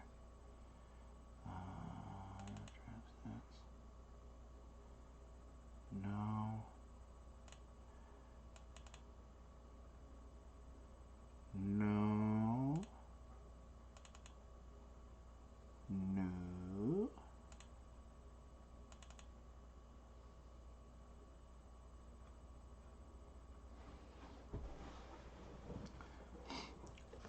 Okay.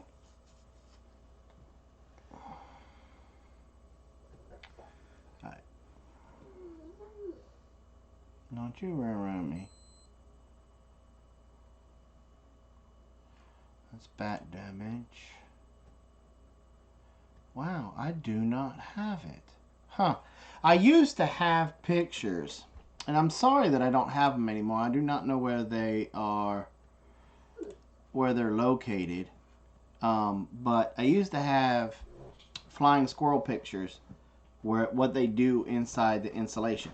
Now, when you go up into your attic, if all of your insulation is pulled down on the sides, you know, like if you have sidewall, if you have wall type insulation up in your attic, I don't know what your attic looks like, and that insulation is pulled down, then that's a good tattletale sign. Also, if you have blown insulation, Blaze, and you are looking around in your blown insulation and you see little burrow holes in your insulation about the size of a mag light. If you was to take a mag light, the end of the mag light, not the light end, but the handle end, and push it into the insulation, then get this dog. What's he chewing on over there? Looks like he was chewing on something. Looks like he might have been getting ready to work on your slipper. Oh, okay. Come on, Pop. Come on, Paulo. Come out this way. That way. Come on. Big horse. That's a good tattletale sign of flying squirrels in your attic. But it's also kind of a tattletale sign of having roof rats, stuff like that. But it's about the size of a typical mag light. And it looks like somebody just kind of took it in the blown insulation and jammed it in and pulled it out. They'll burrow in like that. But the thing that you want to look for more than anything else in the world is their toilet. Yeah. Bats won't go from room to room unless your screen is completely gone. Okay? Then when you go up into your attic, hold on, let me take this image down here just to get rid of it. If you go up into your attic and you see this,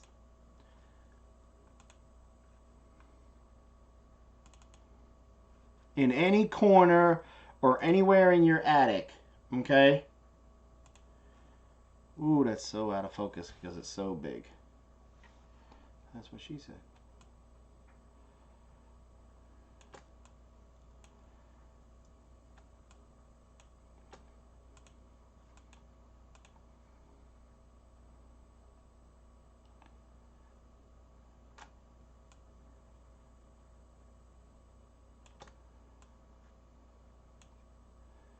Man, that picture is just not doing well in here. Here we go. Okay. Now, I'm sorry this didn't clean up. Let me see if I can find a better one. I don't know why that picture is so blurry coming into OBS. But, let's see. Let's try that one.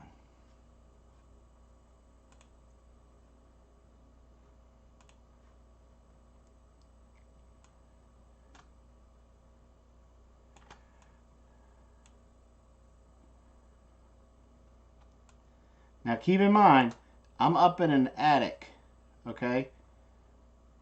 That is bat feces right there. That's guano. Okay?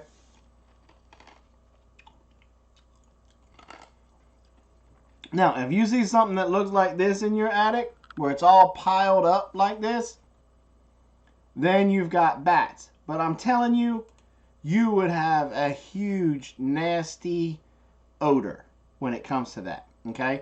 Because your bats, they love to hang out in places. Let me see. I think I saw a picture with a bat in there.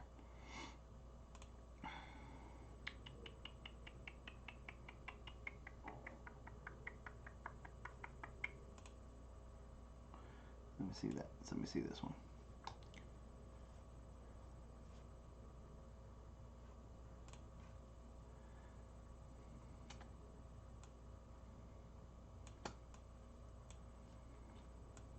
Okay, now if you look really hard, let me size this picture down some, okay? This is a louver vent. This, I know you did not, you said you don't have any of these vents in your house, but this is a louver vent. All of that brown stuff that's up there between the white, that is bat feces. That's bat poo. Okay, and let me see if I got one with a bat on it. I think I should. I should have some with bats in it. Okay. Let me look real hard here real quick for you. Haha. I think you're a bat. Oh, it's hard to tell.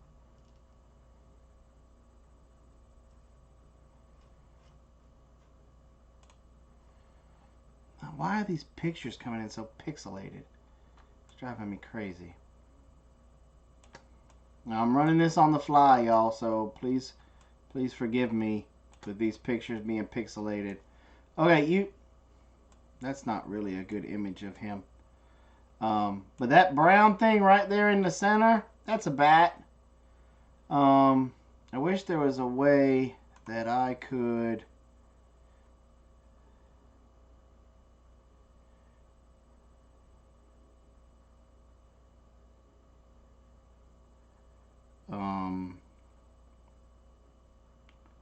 make it where it brought it down a little bit so it cleared up the image, but I don't know how to do that. I'm very new with OBS myself. Bat feces is, now here's the trick. I want everybody to pay attention. Okay? Look, bat feces is an extremely hot feces. It's extremely hot in nitrogen. The bat poop is not what you got to worry about. What comes to eat the bat poop is what you got to worry about. There is a little tiny dung beetle that comes to eat the bat feces. Now, his feces is like baby powder. It's very dusty. And that you can breathe into your lungs, and over a long period of time, let me say this again, over a long period of time, can cause the respiratory disease histoplasmosis. Now, but you can also get that disease from rats and mice.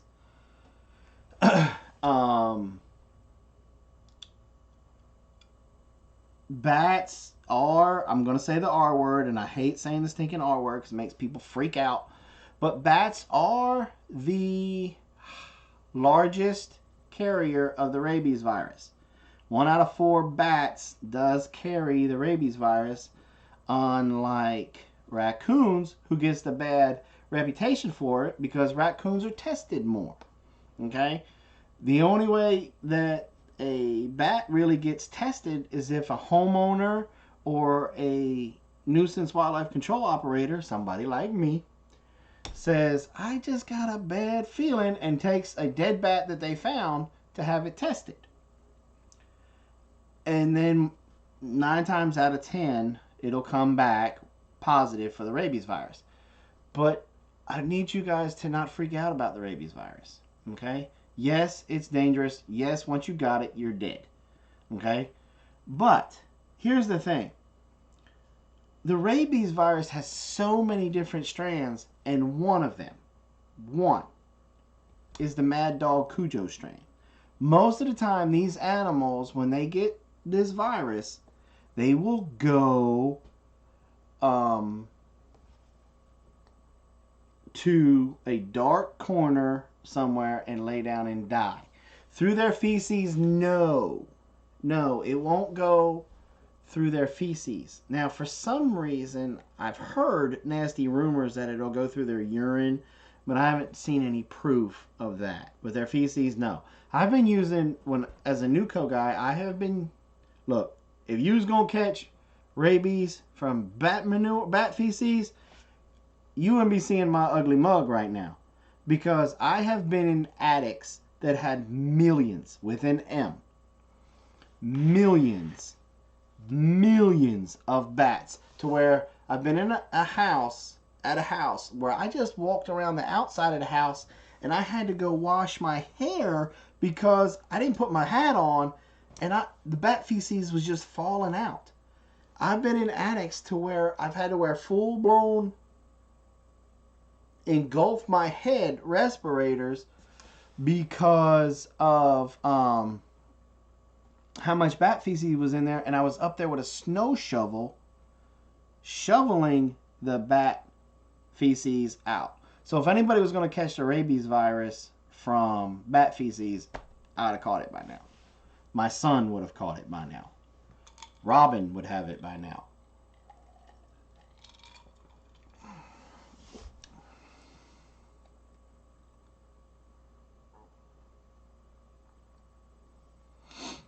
Look, here's the thing, Donna. No, they're still going to carry it.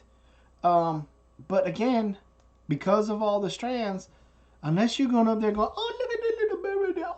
You're so cute. Bam, and you get bit. See, I had to take the rabies shots out of precaution because I was doing a bat job reached up, and I knew better, but I was an hour and a half away from the house, and I wanted to get home, and I wasn't really, you know how you get when you get like that, okay?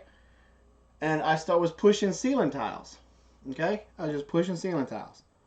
And I pushed up on this one, and I'm like, there's bats there, right? And then the store owner came over and started talking about it, because he wanted to go home too, but how much longer, and got me distracted.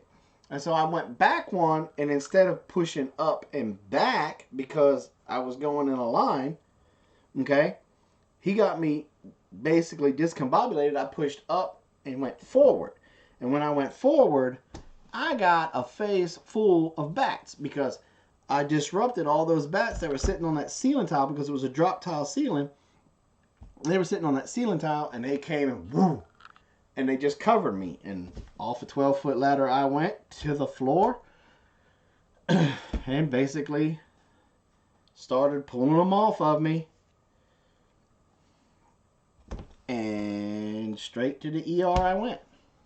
Because as many bats that I had on me, I knew more than likely I stood a good chance. No, if bats are flying in the day, that does not mean they have rabies. That means they got ran out of their house. That means something ran them out that disturbed them.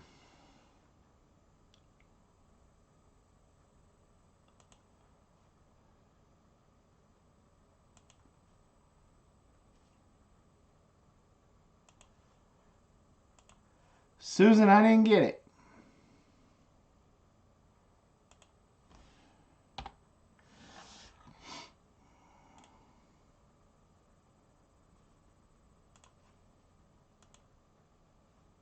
On my timeline. Yep.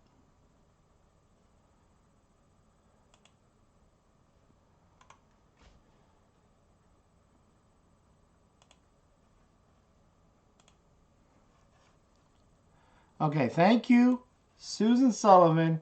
She sent me a good picture of bats. I got it.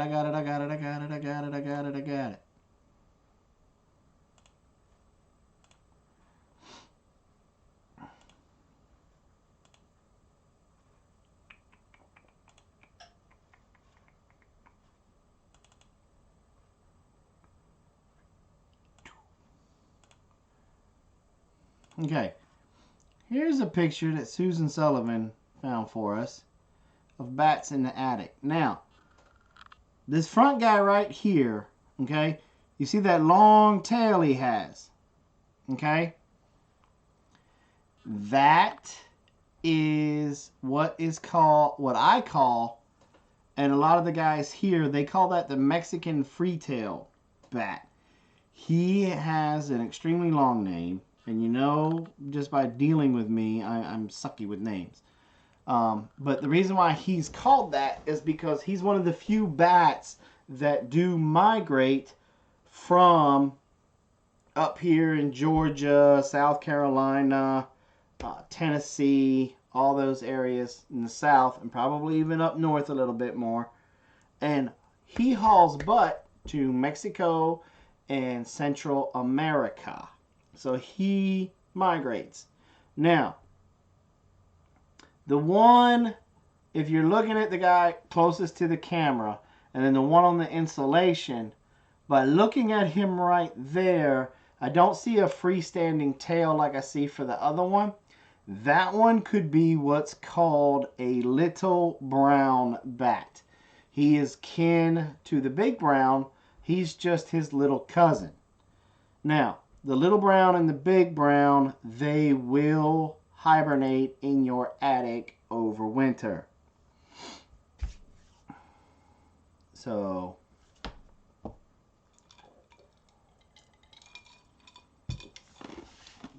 bet you guys never thought you were going to learn this much about bats, huh?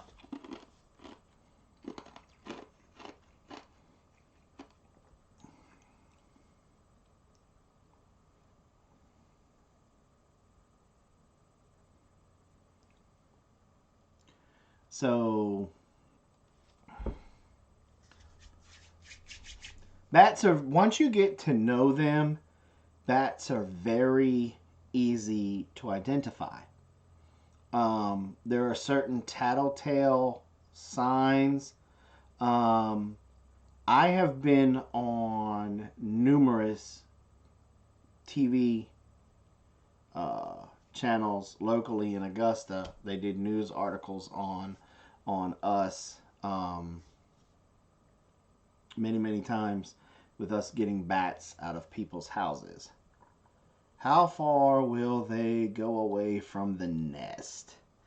All depends on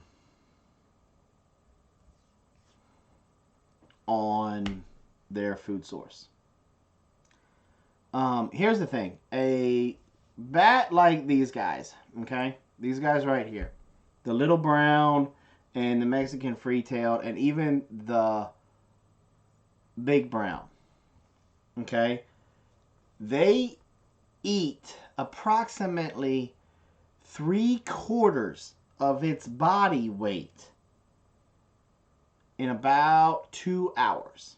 And then it will go find somewhere, hang out, rest, poop a lot, and then go right back at it.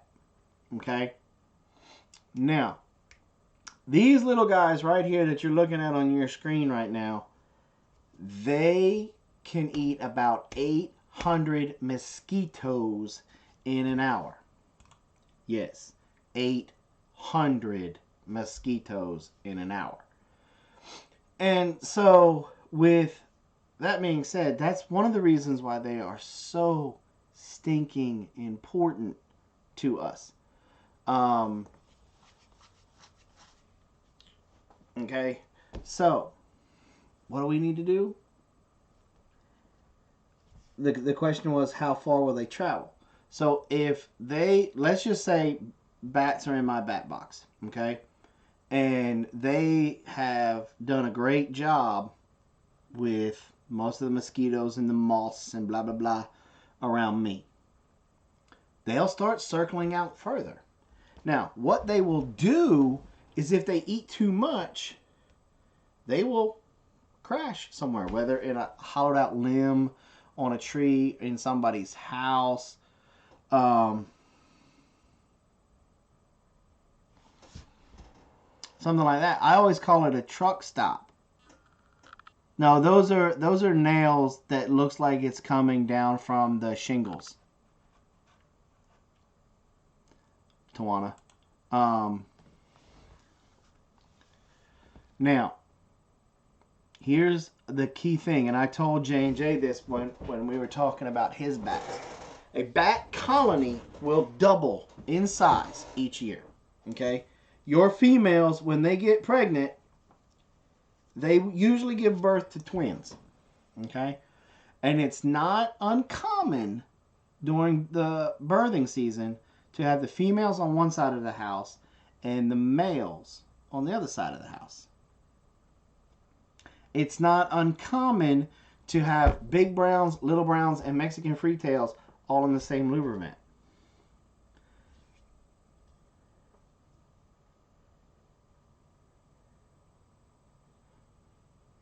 So, I heard a couple of people said that they want the video on the bat house. That is coming, but also I am building bat houses and offering them for sale on our website.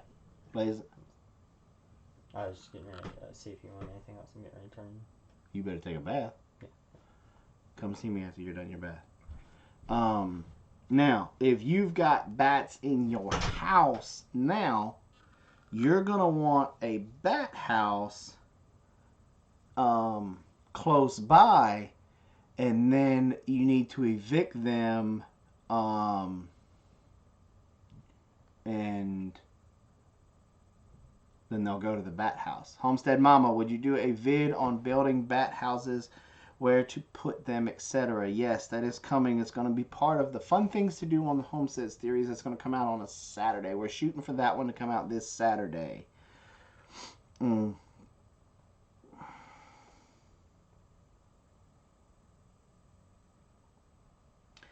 Can you get bats to move from an attic to a bat house? Kitty, can you put up our website, please? Thank you. Yes. But this is what you have to do, Windswept.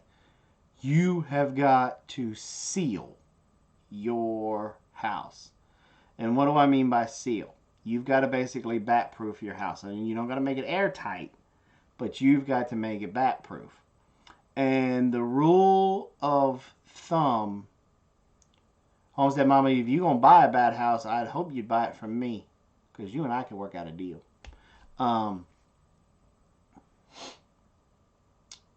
If you gotta go over the exterior part of your house with a fine-tooth comb. If you have the louver vents, you need to get quarter inch galvanized hardware cloth and stick it over those louver vents. If the bats are in the louver vents, you got to put what's called a bat valve over that louver vent. And if you hit me up privately, we can Skype, or I can make a private video for you to show you how to make the bat valve, but I will give you a short amount of time to watch that, so that way I do not get in any trouble. And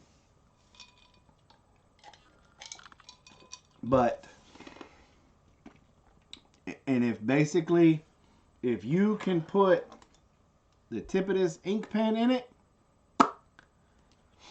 I put some caulk in it. So that means you put caulk, you put foam, that kind of stuff, and any other crack and crevice that you may have that's anything bigger than 1/4 of an inch. When I'm doing a bat job, I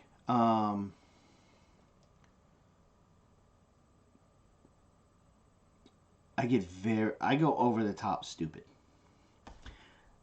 If I can stick just the tip part of this pen in it, I'm putting caulk or something in it.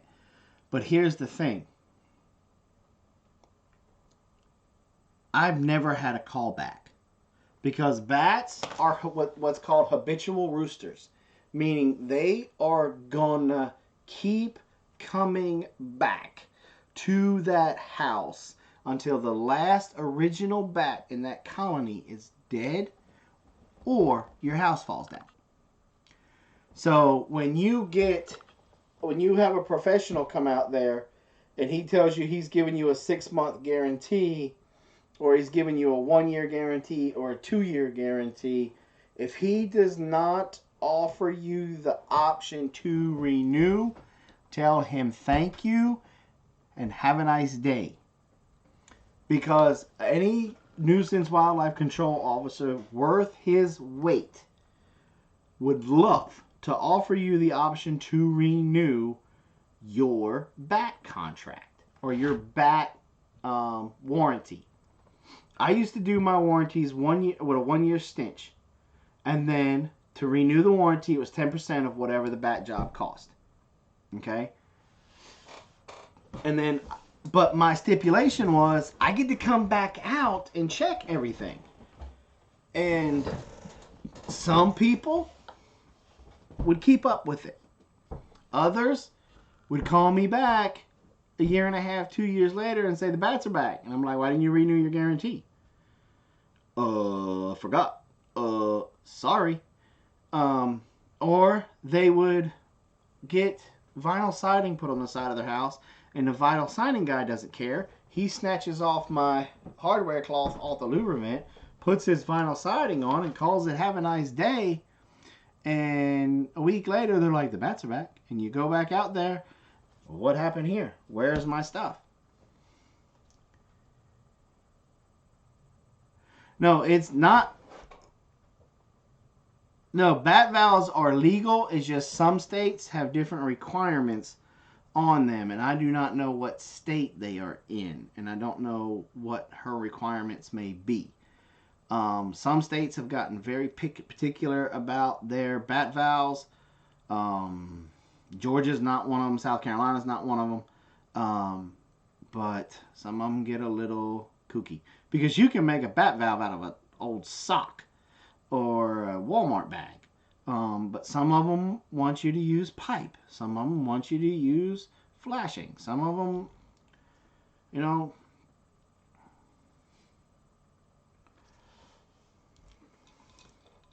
ridge vents. They can get in. If they don't have the rubber backing behind them, they can get in there too. And they are aggravating once they get in there. Tammy, if you get bats in those ridge vents, I'm sorry, darling. The only thing that's more aggravating than ridge vents is a log cabin. And that's, I'm just being straight up honest with you guys. I have walked away from jobs because of bats in log cabins. I'm like, you don't have enough money. Because you would basically have to caulk or foam every single log, inside and out. And it's just not worth the headache for me, and it's not worth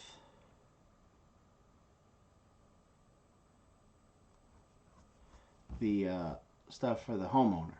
Bats get in a log cabin, give them the cabin.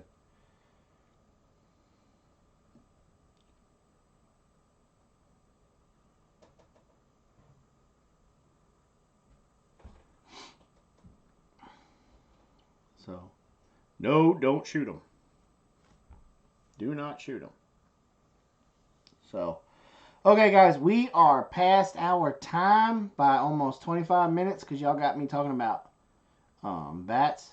And so I'm fixing to get off here because I'm also past my 2-hour time limit. All right, Homestead Mama, we will hook you up. And so you guys, thanks. These 2 hours went by super fast, covering for J&J and Dutch. This went super fast. It was awesome. Thank you guys for coming by. Thanks for hanging out with me. I might try to do an insomnia platoon sometime this week. Don't hold me to it. I don't know what this week has in store, but I gotta go. I gotta edit a video real quick for tomorrow mornings. Tomorrow's video is definitely a video you do not want to miss. It's not going to be the most exciting one, but we're twisting stuff up again. So, you don't want to miss it. So, thanks for hanging out, guys. I love all of y'all. Y'all are such a wonderful support for us, for Robin and I appreciate it. And so, thank you again for all the kind comments, emails, da-da-da-da. If you have not seen it yet, our Helen trip where Robin kidnapped me and took me off for my birthday, we've got that video up now. So go ahead and go check it out. And be looking for this Saturday, the video on the bat house. So thank you guys. Everybody appreciate it. Love you. And y'all have a wonderful night.